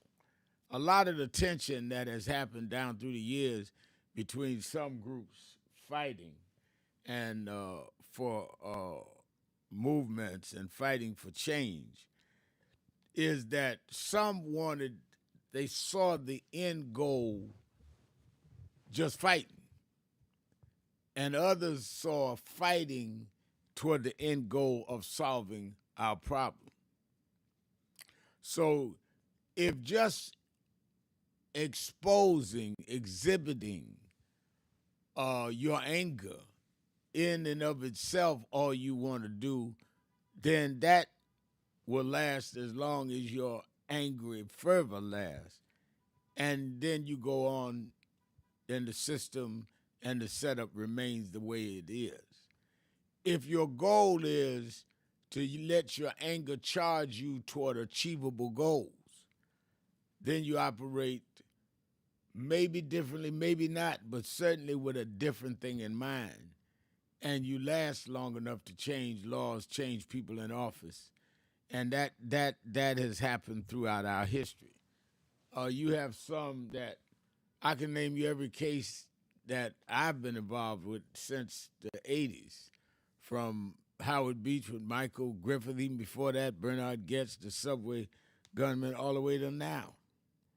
And you've always had some groups that would jump up, be angry, and then you never see those people anymore. Then some of us would organize, say we're angry, and we're going to do this in a disciplined way and go from there to make sure that we get people in office that vote to change laws.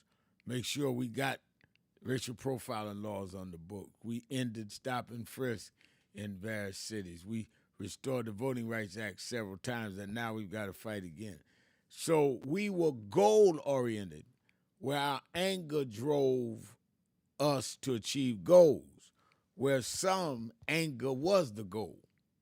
And I think that therein lies a difference. And a lot of us just don't understand that. The reason why is I think that we've got to be able to think with our heads and not our emotions. And I say to people, I remember when police killed Michael Brown in Ferguson, Missouri, an egregious death. And his grandfather, then his mother called me. We went in, organized some rallies, ended up doing the eulogy at his funeral, had marches, even brought the family to Washington. There were some young people angry, and rightfully so. They in Ferguson started looting stores and doing other things.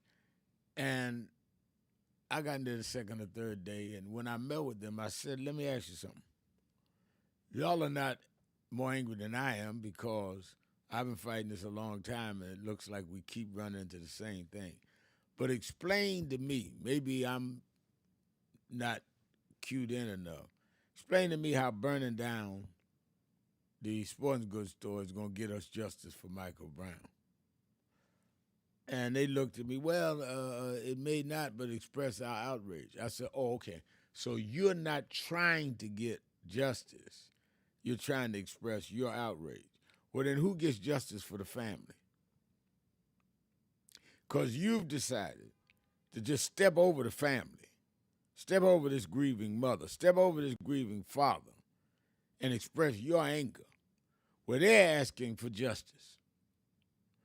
And after talking for a while, they began calming down, not their anger, but their dialogue, and say, yeah, maybe you're right. So they've already taken their son. Now you're going to take away any strategy for justice because you're angry. And you don't think they are. But their anger is that they want to get some justice for their son. And I think that's where we are in this Trump era, is that we must, yes, march. We've been marching over 100 weeks on Ackman's office, just to keep it out there. Did a big march on Wall Street this year. Did a big day of the inauguration there in Washington. But it's also around the strategy of blocking them where we can, like California, ballot access to make sure we can get district lines, like we can force some companies to stand up and say, no, I'm not going to end DEI, like Costco's. And we led boycotts in there while others were boycotting other things. You need to understand what your anger is going to be geared toward. All of us are angry, but some of us are strategic. Let's take a break. Be right back. Keeping it real. Sharpton. Be right back.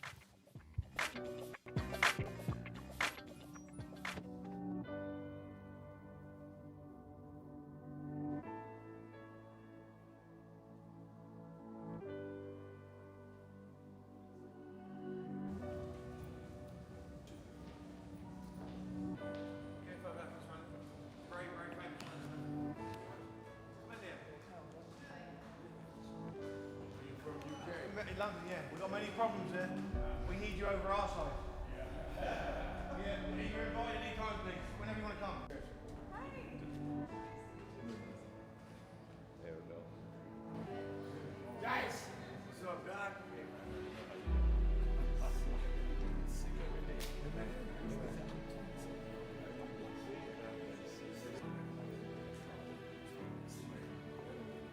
So we are in not a political dilemma, we are in a moral dilemma. And if the black church does not come with a prophetic voice, then who's going to do it? We can go through all the data, all the statistics, all we're going through in the workshops, but the question is, where is the action going to be? We all believe in Jesus. Jesus didn't teach theology, he healed people. And they learned the nature of the theology based on his healing. We got to heal this nation. And if we heal this nation, the nation will return to our churches. But we've become silent and compromised. And we try to blame it on, I'm not in this. You are in this. You live it, your members live it. Unemployment now is higher now than it's been since the pandemic. Yet we survive. There's no history in the world of any people that went through the kind of psychological, cultural, and physical slavery like blacks did in America. The only reason we're still here is because of our faith. We had no external strength. We had an internal strength. And it was the God that we were taught by our mamas and grandmamas that brought us through. And I don't care who's sitting in the White House, we cannot betray the God that brought us through.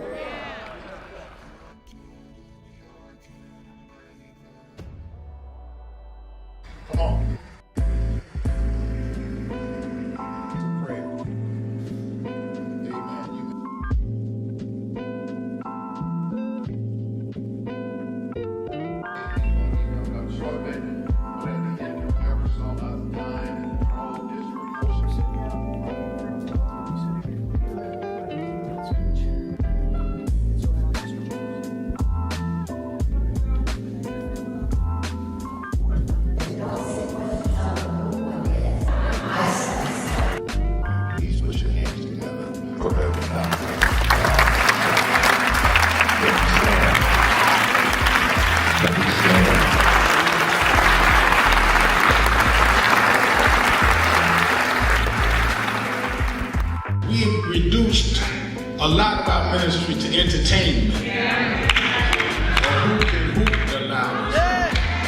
could run around the pulpit more, or who got the dresses fancier, and don't deal with the ministry. Jesus healed more people than he preached to. Because there is in the healing your message. They followed Jesus because he healed a woman with the issue of blood. They followed Jesus because Jesus saw a blind man named Bartimaeus. A lot of us would have dismissed him because he was a broke, poor, homeless, a blind man. How you know he was broke, Reverend? Because they say he was begging. But he understood what he was doing because he heard that Jesus was passing by.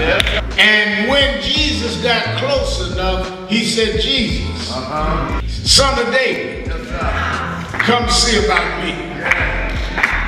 They kept telling Jesus, let's go, look, we got a schedule, we got people to see. He said it again, Jesus, son of David, come see about me. And when he did it the third time, Jesus stopped and went and healed the blind man. Now, what I get out of that scripture, Bishop Daughtry, is that the blind man told Jesus, if you are who you say you are, you're going to stop and see me. And if you stop and see me, you will confirm who you are. But when we are pastoring and leading in communities with bad health, we cannot be the followers and representatives of Jesus and walk by people that are sick and we not be part of making them well.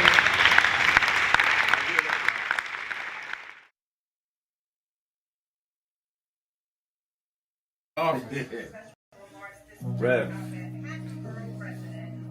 you know, you were right there from the beginning with the stuff that was going on in Brooklyn at that time, at Howard Beach. You were right there. He had in one of the early movies, he had my name. Then he put me in Malcolm, and I wasn't even old enough to know Malcolm. So we've been through it all. For those who see Malcolm X, it's 3 hours. But fast forward to the scene yourself, Bobby Seale. Right.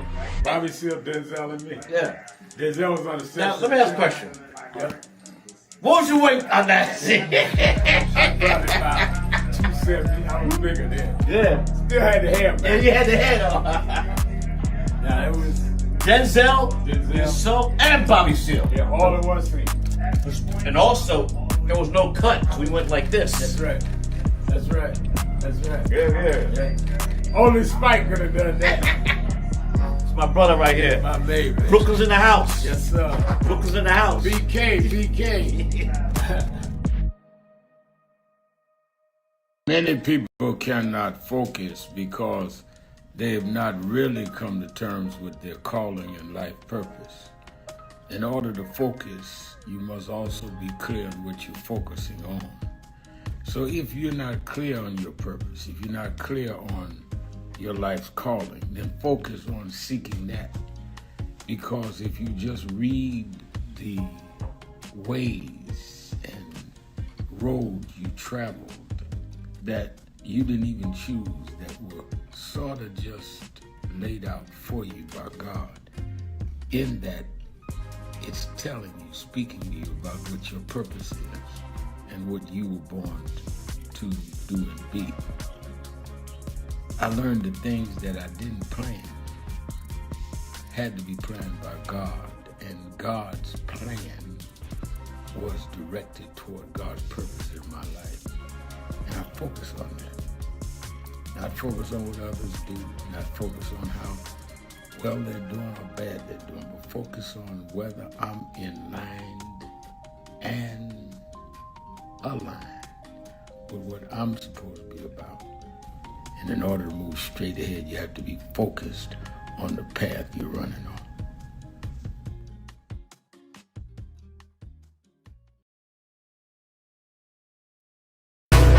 It's time for a new course, a new coalition, a new leadership.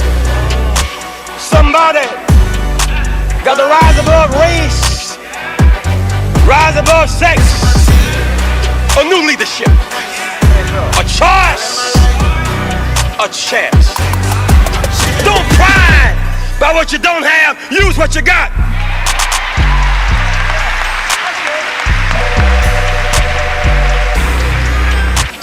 Everybody in town was scared of Goliath. We got more and more folk and fewer services.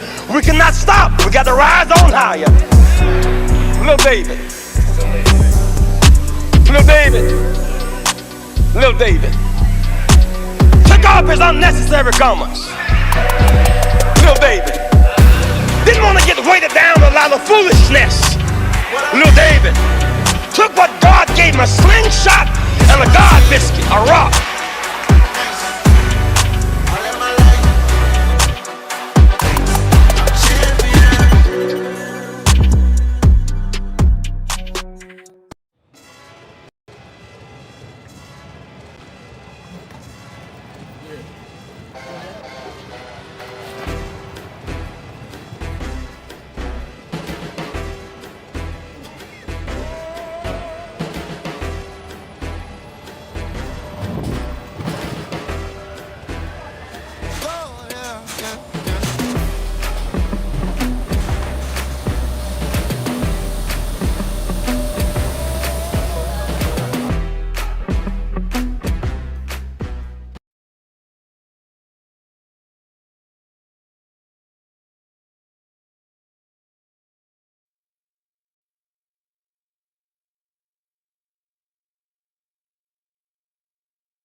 Keeping it real. I'm your host, Reverend Al Sharpton, and we're back.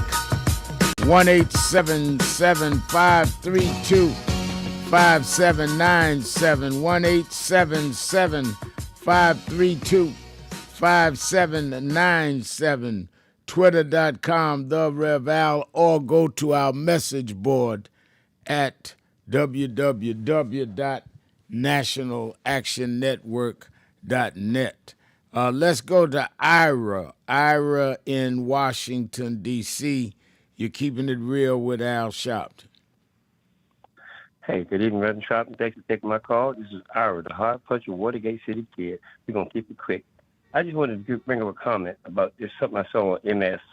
This JD Reverend Wallen. Feel with this craziness about white people should not apologize for anything or being who they are. And then in the same breath, you say he likes white people, black people, everybody else. That's just some craziness. And I just want to bring it to the attention of that meeting that he had with these MAGA folks, whatever they are, maggots, whatever they are, that you like all people. Yet in the last statement, you say white people should not be apologetic for anything. I think they not be apologetic, be honest and be corrected and know how to treat people. That's one thing. My second thing is, like I said, all your listeners have a great up-and-coming holiday and everything, and everybody be safe. And just got to keep an open mind about a lot of things that are going on. Don't believe everything you see and hear and read. Investigate and make sure you know, because they got a lot of stuff going on that we don't understand, but they don't broadcast to the last minute. And buying ships. This man buying ships to take the war for no reason, unless he's trying to start something. But who has to pay for that? Us? Yes, we probably have to. So I'm just saying, keep an open mind. He's starting some craziness, and his time is coming up. It's going to be short-lived, believe me. He can't live forever like this. So that's my comment for today, Brother Al, and I appreciate you for taking my call. I'm going to sit back and watch the good times roll. All right. Thank you for your call, Ira. We're joined as we are every Tuesday. I'm ahead of myself. By the senior pastor of the First Corinthian Baptist Church of Harlem, member of the National Board of National Action Network, the Reverend Dr. Michael A. Walron. How you doing, Reverend? Pretty good, Reverend Sharpton. How are you today? I'm very well. Let me throw this Excellent. at you. We've been talking the last 2 hours and change, certainly about all of the issues and from the Epstein files all the way to the buying of the new vessels that Trump is bragging about. But I asked a fundamental question, and you one of our leading pastors in the country. I'd like your thoughts on this, is that what is Christmas? Is it to you a religious holiday, a social holiday, or both? And what personal Christmas dates, or experiences sticks out to you in your memory? You know, I will tell you, well, one, I think We know the origins. I think we can always go back to the origins of Christmas, which don't always have their roots in Christianity. Some of these celebrations have roots in paganism, but I don't say that in the kind of way. But I think for us, it is about Advent. It's about the season of new beginnings, of arrival, of new possibilities. I think that's what Jesus' birth meant. This new move of God, the beginning of a new way of being, the arrival of a new manifestation filled with possibilities that abound. And for me, that's what Christmas represents. I think I enter this season always hopeful because we're always abounding with what is possible. So that's one. I think, as I told people at church, let's not get lost in the materialism, because this celebration is not about how much you can spend or going in debt with money you don't have. I said this country would have us do that. Capitalism thrives on consumerism and materialism. And somehow when we do those things, we participate in a narrative that actually might undermine our best possibilities as human beings. So for me, it's about honoring possibilities, newness, new seasons, transformation, and the arrival of the unexpected move of God. So that, for me, is primarily what this season is. And of course, like you know, if you got a grandchild, it becomes something else too. So, Yeah, that's for sure. So I just got finished doing some shots for my granddaughter. But yeah, other than that, nothing crazy. But I think it's honoring a season of new possibility, right? As we are in this season, and you see the convening of groups like the Turning Point, and you see Trump down in Mar-a-Lago, there seems to be a I don't want to say fracture, but a beginning of split among their own ranks. When you see at Turning Point, Nick Fuentes attacked openly. You see the interview by Trump's chief of staff, Susie Wells, saying that he has the personality of an alcoholic, and they don't deny she said it. And are we starting to see the demise of this grip that Trump and his followers seem to have had, or are we doing wishful thinking? No, I think we're witnessing an unraveling of much of the Republican Party as well as Trumpism.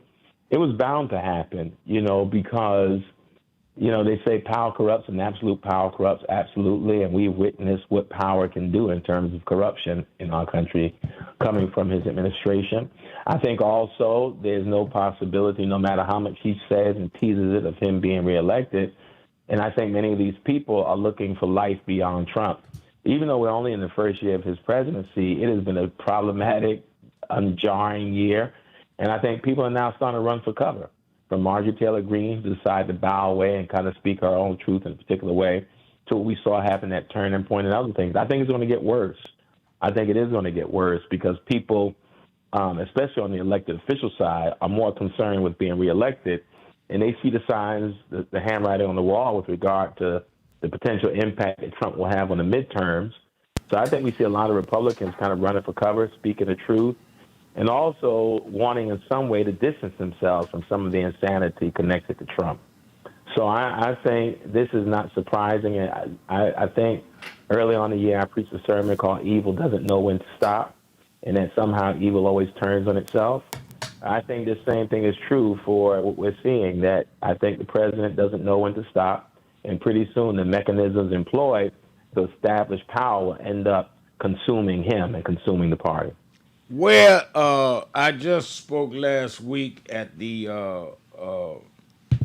Conference of National Black Churches, headed by the major denominations of the Black Church, and Reverend Dr. W. Franklin Richardson is the chairman of it. And in these times, where do you see the challenges for the Black church? Because that's basically what the conference was about. And I challenged them. But what would be your challenge to the Black church in this era that we're in? I think some of the basic things we have to do is to make sure that we're using our platforms and even pulpits to give correct information. I think I heard a caller right before I came on said that you have to check and double check things for accuracy. I think one of the things we have responsibility to is making sure that we use our platforms to quell the anxiety of those who are constantly being bombarded with information that, quite honestly, may not be steeped in facts. It may actually be misinformation intentionally designed to mislead, cause anxiety, and get people not only frustrated, but also to kind of disengage from the process. So I think we have to also know what it means to be truth tellers in an age of rampant misinformation.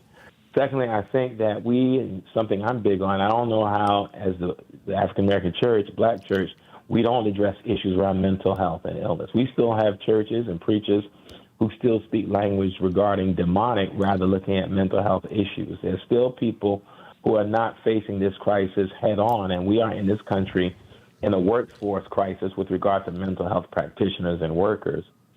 And I think we have to sound the alarm in our communities and normalize the conversation in our churches. Sadly, our churches are usually last when it comes to what has become socially resonant. And so we have to talk about that. And then one of the third things I think, as we are concerned about the future of this country, we have to talk about the impact of social media and technology on young people.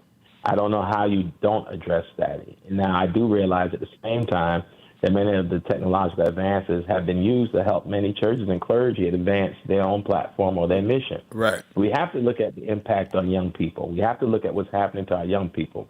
Social deprivation, indication, sleep deprivation, addiction to technology. These things that they may not see it now, but if these persons are the future of our congregations, I'm talking about Gen Alpha and Gen Z, who are experiencing social awkwardness in ways that we didn't experience.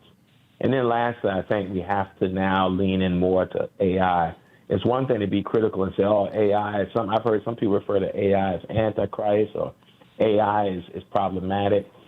And what I think is we need to learn how to use it because it's here and it's not going anywhere.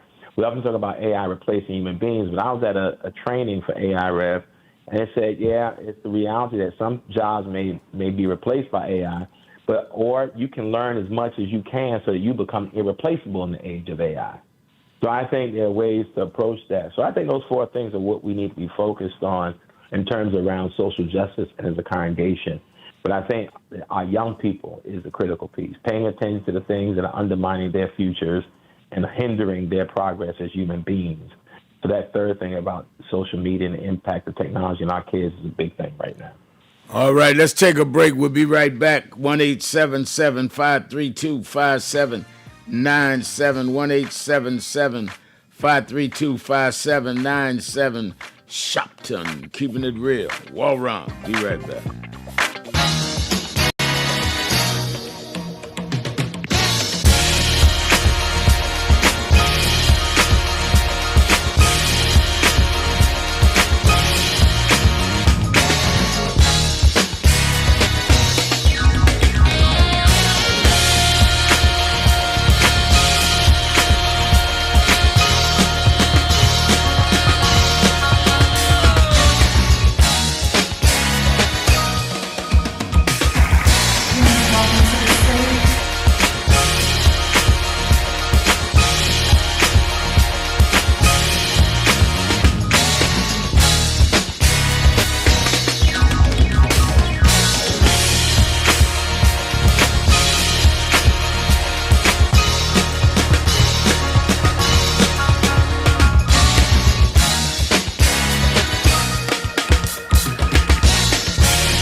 Some of you forget where you come from and forget how you got there and act like you got there because you were qualified or that you had a good resume.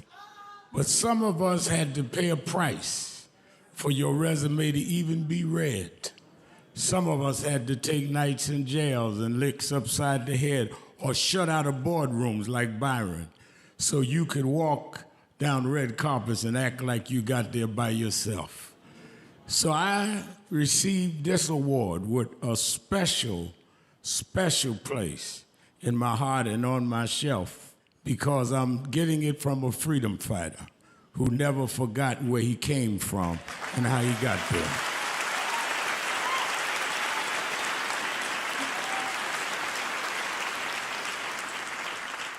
Yes, we've come a long way. We've had now a black president and now a black vice president, but we still can get shot down and have to march to get a case in court. We still can get shut out of boardrooms. We're still doubly unemployed in a good economy. So we're gonna have to keep marching. And I thank not only my family, a mother that raised me by herself, but I thank that lady at the end of the march that knows she won't be on TV that night and knows her name will never be in the paper, but she believed in me enough to get at the end of the line and make me look good. Because Dr. King used to say, if you call a march and no one shows up, you just going for a walk. And I want to thank those that marched with me. 32 years ago, here in Los Angeles, we marched. And then many years later, with George Floyd and others, we're still marching. And I'm gonna keep marching, I'm gonna keep agitating, and I'm gonna keep going.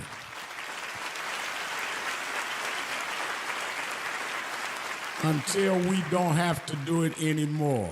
Eddie, known you a long time, Mariah, Chris and your kids. And I promise you this, the only thing that I really live for is I get up with this dream that every bigot, every racist, everyone in this country that hates will say, damn, he's up again. It's been a long time coming, but I know.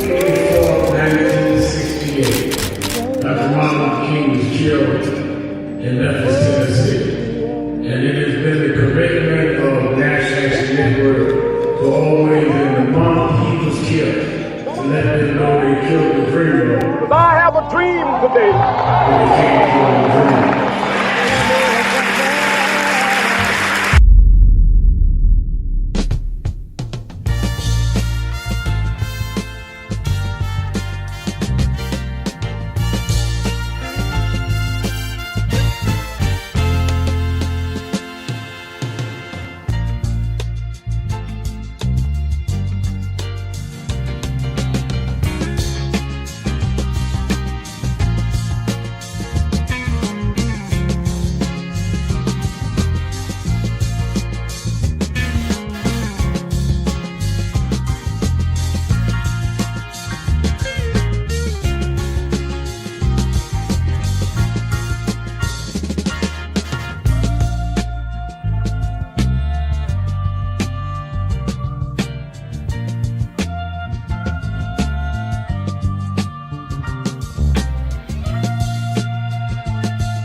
Keep the dream alive on Wall Street.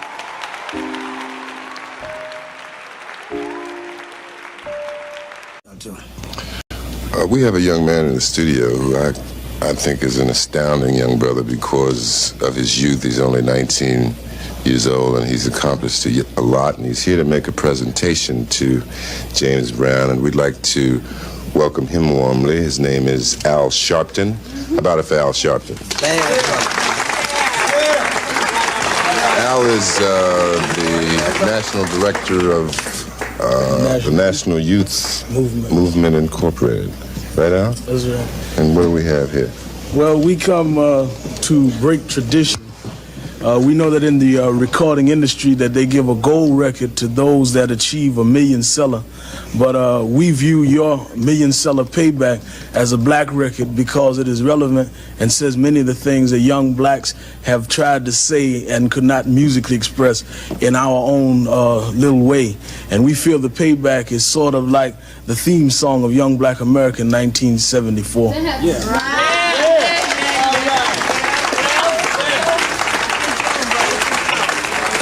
Now, before you go into the title tune of your latest album, you have a special guest. Yeah, I do have a special guest, a young lady. That's going to perform with you? Yes. Democrat. Of the modern civil rights movement, she was the mother of this nation. Why would you say that, Sharpton? Because you called George Washington the father of the nation, but when he became father, we wasn't included in the nation. Women were not included in the nation.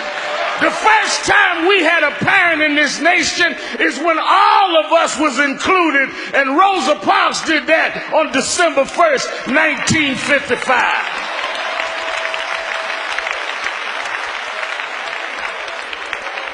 I heard somebody say Jim Crow is who she fought, and Jim Crow is still around. But Jim Crow is old. That's not who I'm mindful of today. The problem is Jim Crow has sons.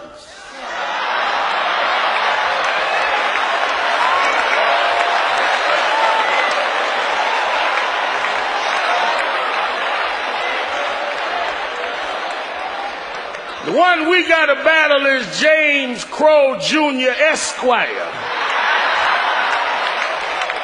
He's a little more educated. He's a little slicker. He's a little more polished. But the results are the same.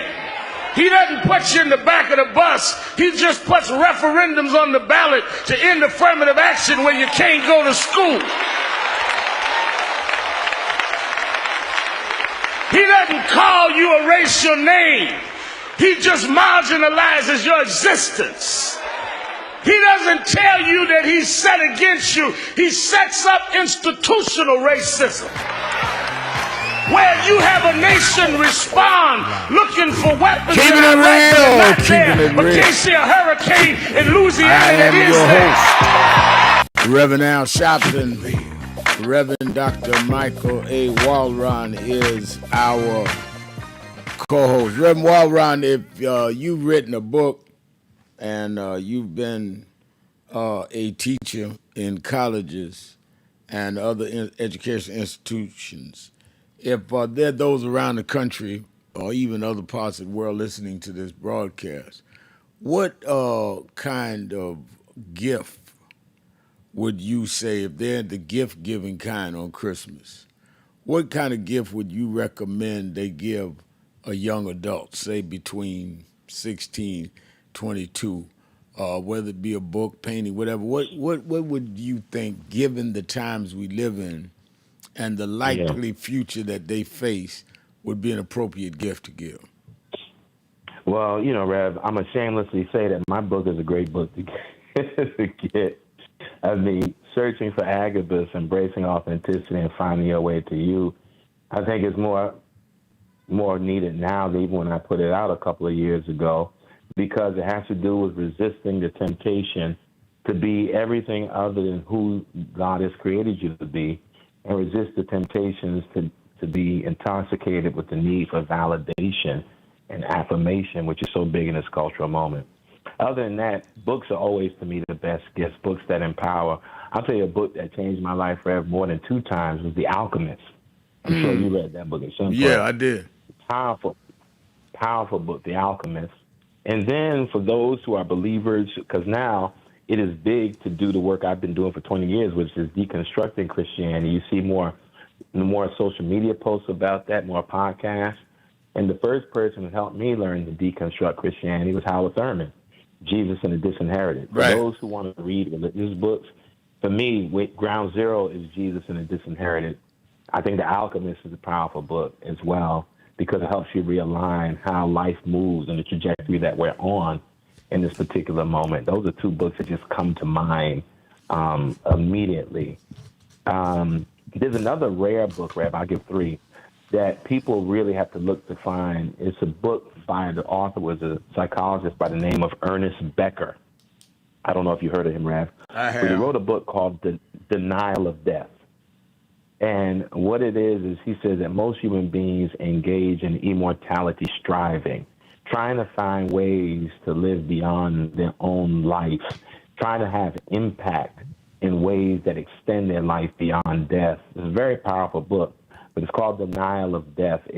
Was one of my foundational books that I've read and reread over the years. But Ernest Becker, Denial of Death, I think Paulo Coelho, The Alchemist, and then Howard Thurman, Jesus and the Disinherited are three books that just come to mind instantly.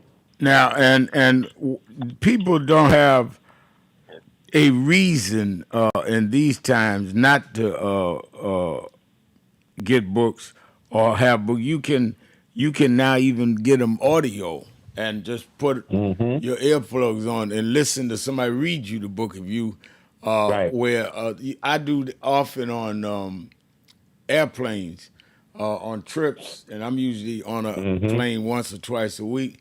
I use that time. I just put my earplugs on and listen to a book, which is and sometimes you can pick up things that you don't even get reading it because you're not going to get your eyes tired.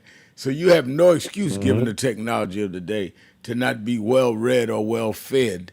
And I think The Alchemist, I don't know about the Jesus and the Disinherited, but I know The Alchemist and probably Denial of Death, you can get an audio book.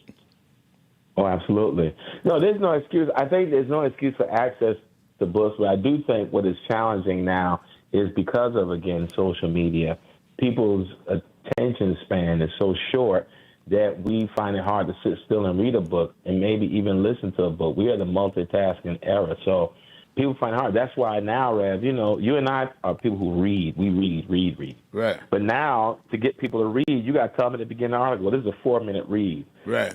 This is a 3-minute read, because people don't give attention to reading that. So now these are things that have to be put on articles so that people actually read the articles knowing the time that it's going to consume. It is amazing to me.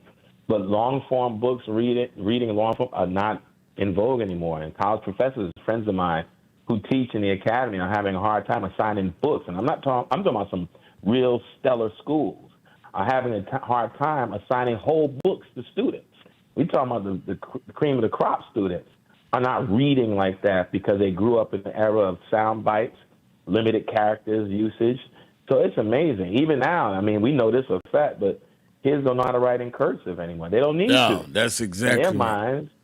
Unnecessary. So it's such a different, it's such a different educational world. But my hope is that somehow reading gets back in style. I think it can happen through book clubs, because book clubs becomes a social event and social engagement that many people are feeling deprived of right now. I have here at the corporate office, Reverend Dr. Malcolm Bird stepped in though. I was going to get on the mic. We're talking with Dr. Walron. What do you think is a good, Reverend Bird, give me quickly, a good gift people ought to give young people listening around the world, 16 to 21, if you're into gift-giving Christmas? First of all, Reverend, so glad to pop into your office and to be on your program today. What I'm about to say might sound a bit cynical, but it's actually quite serious.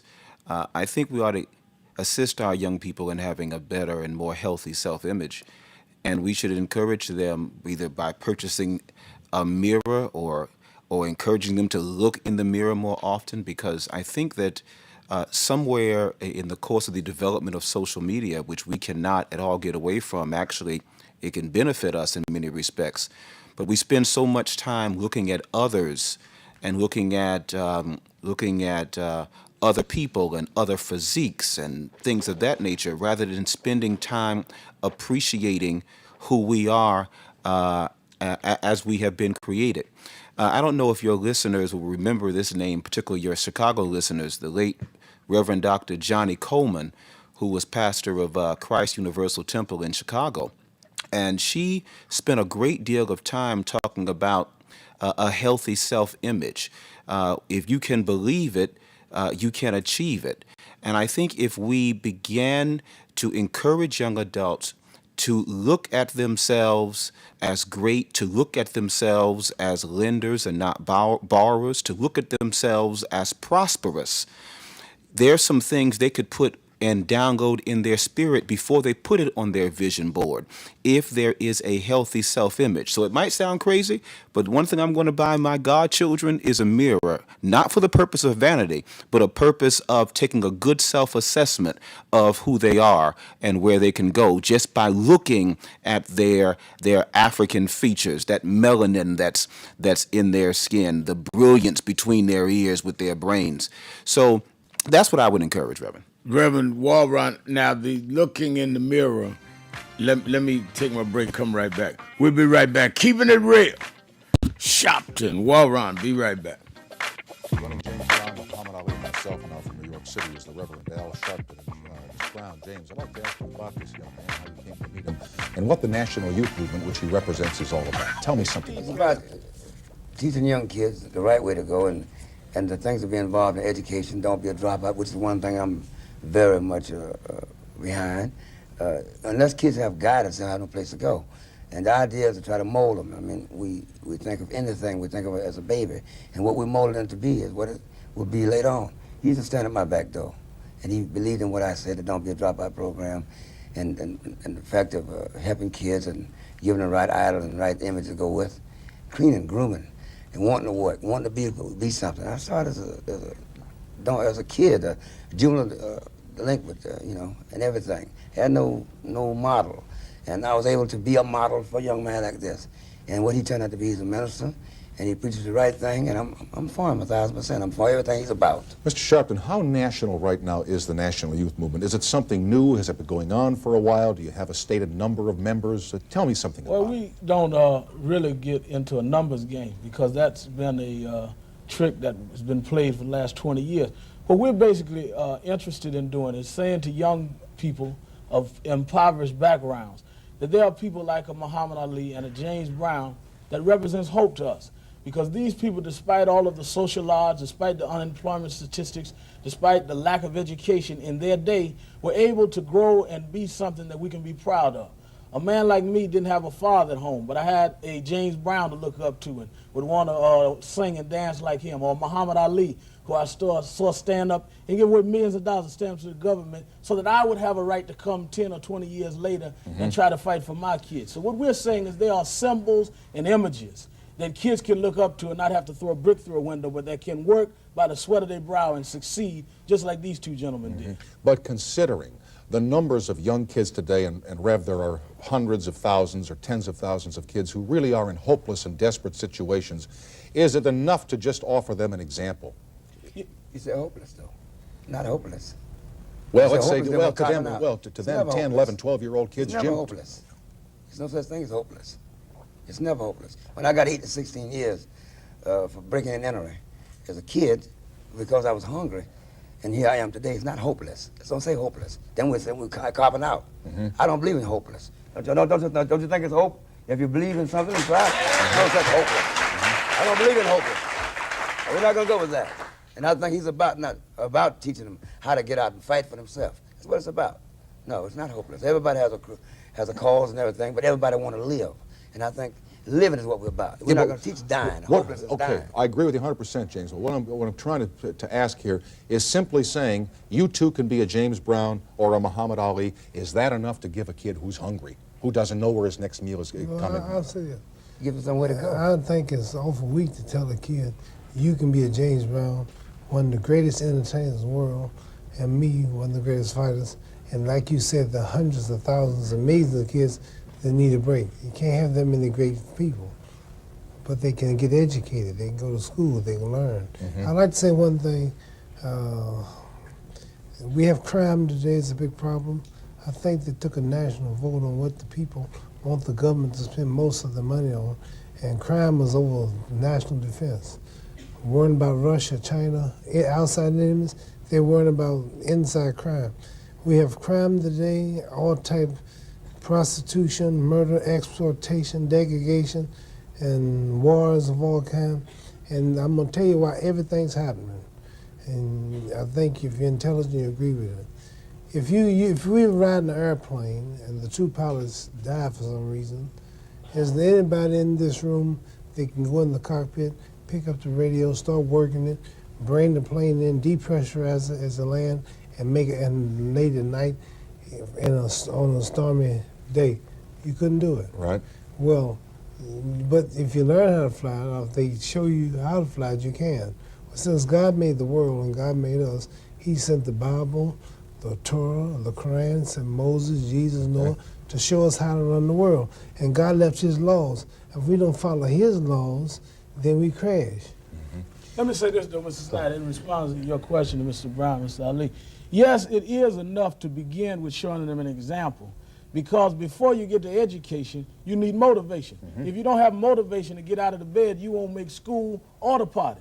And what we try to do by showing a James Brown or Muhammad Ali is not that you can be a great champion maybe like Ali or a great entertainer like James Brown, but if you use the same initiative that they did to make him get up 5 in the morning and run 10 miles and just have a dream and to come back 3 times and accomplish that dream, to have more hits than anybody in the world, even when the music world wouldn't give him credit for it in terms of a James Brown. If you had that initiative to keep working at whatever it is that you're going to do, you can succeed. And what we're saying to them is you may not reach the plateau of public prominence of them, but if you can reach the personal discipline and personal motivation of them, you can reach a plateau in your life. Because it's not about looking for a government handout, it's about looking for a way out, as James Brown said. All right, and then how receptive are the young people that you tell this to? Very receptive. Really? Very receptive. Very receptive. I think that people have misunderstood that most people of impoverished and depressed areas are not looking for the government to give them something. They just want a chance. I remember when I was a little boy, James Brown used to sing, I don't want nobody to give me nothing, just open the door, I'll get it myself.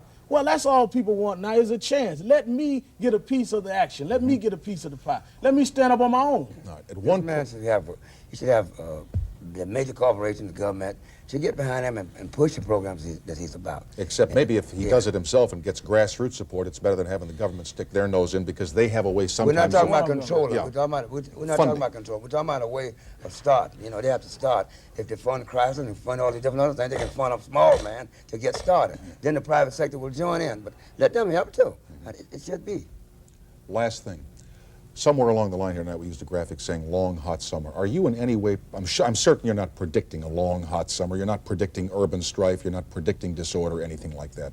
Well, what I'm saying is, you know, at home you have an oven. There are flames on top of the oven, and then there's heat in the oven. We always discuss whether there'll be a flame on the top and don't discuss it. There's already 600 degrees inside. I'm not concerned as much about a long, hot summer because it's been a long, hot winter. Yeah. People are unemployed. Okay. People are unemployed. People are getting their homes ripped off.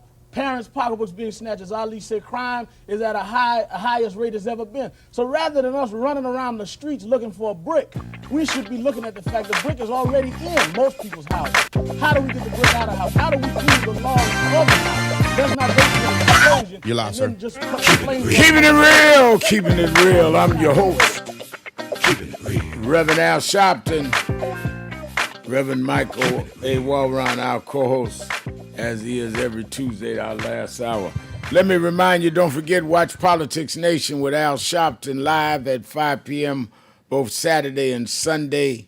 I will be on this weekend. I don't take weekends off. On Saturday night, we're going to have members of Congress on talking about your Christmas celebration was Thursday. I want them to tell us where we are with the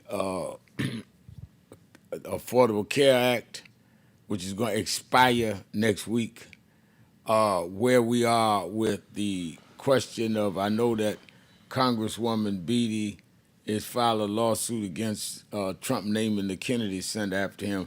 We have a lot for you Saturday night. And then Sunday night, 5 p.m. Eastern, the Revy Awards. Every year I give out the Revy Awards, Revy for Rev, the good and the bad in politics for the year.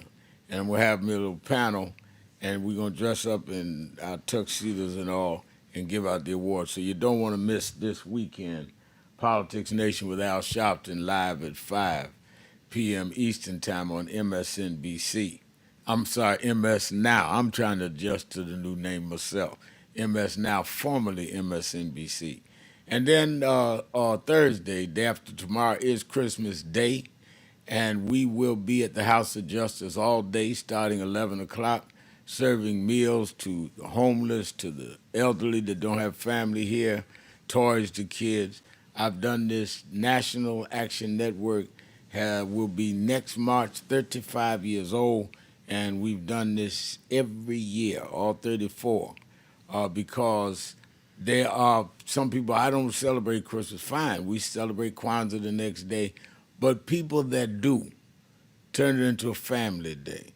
Let's sit and commune together. You can be there, or you can help serve. And if you want to be part of it day after tomorrow, you still can call. I just talked to the headquarters. You can call 877-626-4651, 1-877-626-4651. They're setting up right now. And they can use as many volunteers as come forward. And, of course, Saturday is the Saturday Action Rally. I'll be there. A lot of you that are traveling and coming to New York for weekend, I had a lady tell me on the message board, she was coming to New York to see the Christmas tree. And she said she's going to stop by the Saturday Action Rally. And I said, good. I lived, born, and raised in New York. I don't think I ever got excited about the Christmas tree.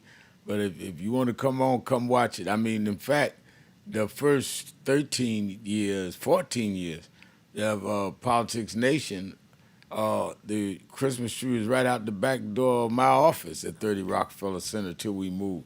But people do what people do. So make sure Saturday Action Rally at the House of Justice. I'll be there 9 a.m. to 11 a.m. You from in town and out of town, meet us there. It will be the last Saturday Action Rally of 2025.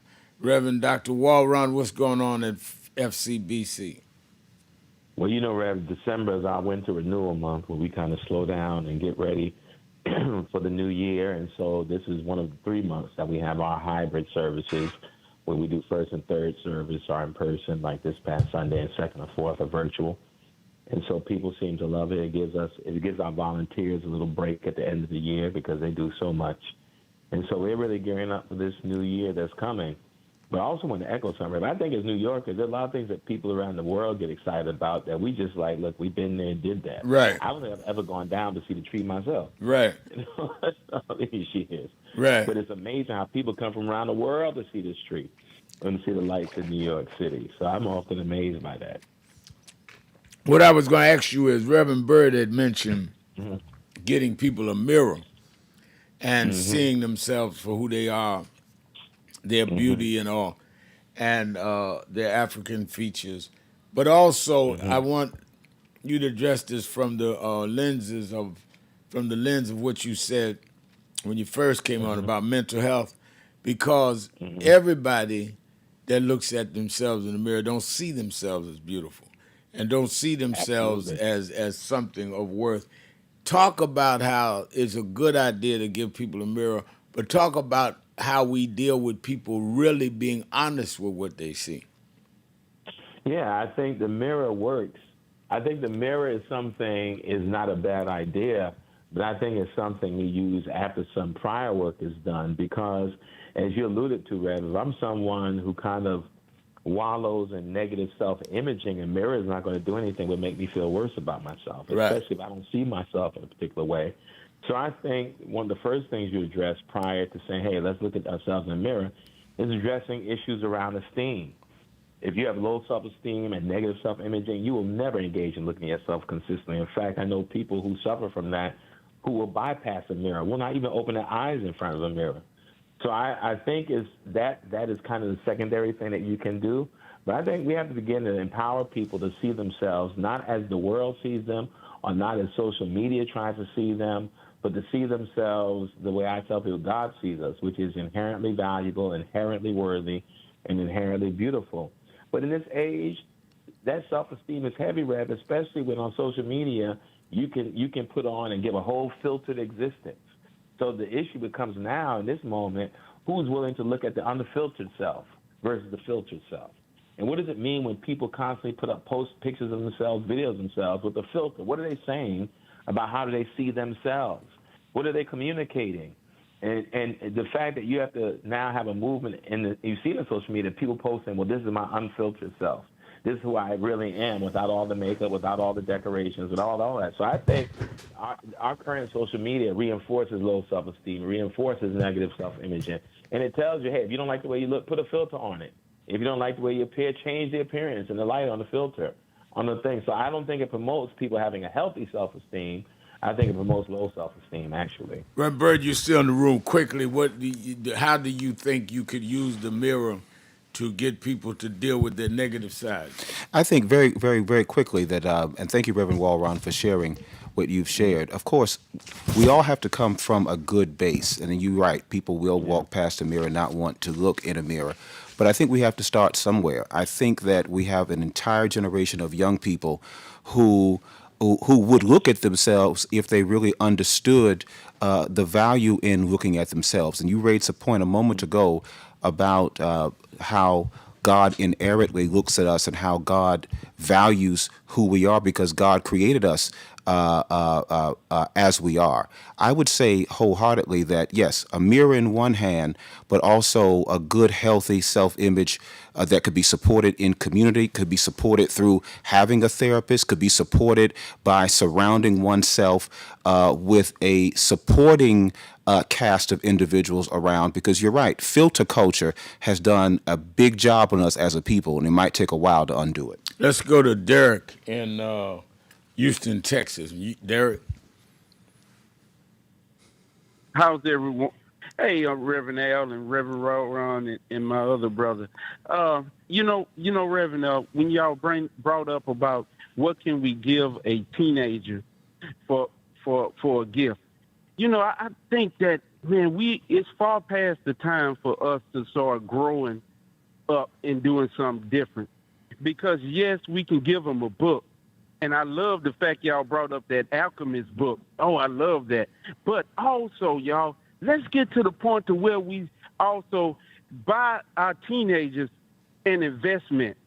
Give them a REIT. You can take $100, $200. Give them a REIT. Go and find something that you can give them, something to where they can be responsible of and see their money actually grow, because we grossly need economics. And that's all I call to say, Ray. All right, I think that's right. I think that, and it goes to synthesize with both you, Reverend Walron, and what Reverend Bird said. I think that we need to look at ourselves and strive to take a real honest look, candid look, unfiltered look, and then but look in the sense of then therefore how do I improve, how do I build myself, and then you can get to the social and community issues of economic empowerment and all. But if we feel less than powerful ourselves, it's more difficult to get us to be involved in a communal kind of empowerment, Dr. Walron. Oh, absolutely. I think that, I think part of the challenge, Rev, as someone for you who's done this work for all their life almost, I think one thing you notice is that how distant and disconnected technology has made us, which makes it hard to do anything in mass. And so we have to find creative ways to move this idea of personal transformation into this notion of communal transformation, because if we don't do that, we'll continue to feed into this idea, this rugged individualism, the selfishness and the greed that already abounds in this culture that is often reinforced, again, by social media. So I think one of the things we have to do is consistently tie personal transformation with social transformation, with communal transformation, so that it doesn't seem like two different things, but actually the same work with two different tentacles, whereas it is possible to participate in transforming, empowering, and uplifting myself at the same time, doing that with the community that I live in. And I think also we have to look past saying, well, how do I have national impact? I often say, how do you have national impact and you can't impact the corner you're on? So if we think about it right now, you know the old saying, all politics is local. I think all activism is local at this moment. I think social justice engagement is local at this moment. This because of the nature, the dynamics of social media, how it actually may give us more information, but it draws a barrier between many of us. So I think the best way to engage in communal transformation is local. What can you do right where you are in the block that you're on, the community you're in? What are you doing? Because what good is it to say I'm a national figure, but you have no real local traction in victories you may have attained? I hope that kind of spoke to what you said. I think it does. And you know, it's interesting. Several nights ago, I was looking at some of the archive tapes. We're working on some here now. And I was looking at the 2013 event we had during the National Action Network Convention, where we was doing 50th anniversary to where we were checking up where are we now? And we had it right there at your church, 1 Corinthians. Yeah. And some of the lions of the movement was on the stage. Mrs. Ralph Abernathy, C.T. Vivian, Otis Moss, Jesse Jackson, all made a presentation of where we are. And one of the things I remember Reverend Jackson said is that the worst thing in slavery is when we adjust. That we can be mad, we can be happy, but when we adjust to being less than what we are, that's when they win. And I think that's what we ought to look out in the mirror and see what we are and have we adjusted from what we could be. Let me thank Reverend Dr. Michael A. Warren. Thank you, Reverend Bird, for stepping in. Let me thank all of you that called in, listened in, you that called in and couldn't get through, but hung in there anyhow. I'll be on live tomorrow, Christmas Eve, so while y'all run around spending money you don't have, turn the car radio on and let me try to talk some sense into you before you go into debt. I'll be on tomorrow. And remember, whatever you do, wherever you go, however you feel, tell somebody, tell anybody, tell everybody. Reverend Al told you personally, keep it real. Keep it real. Keep it real.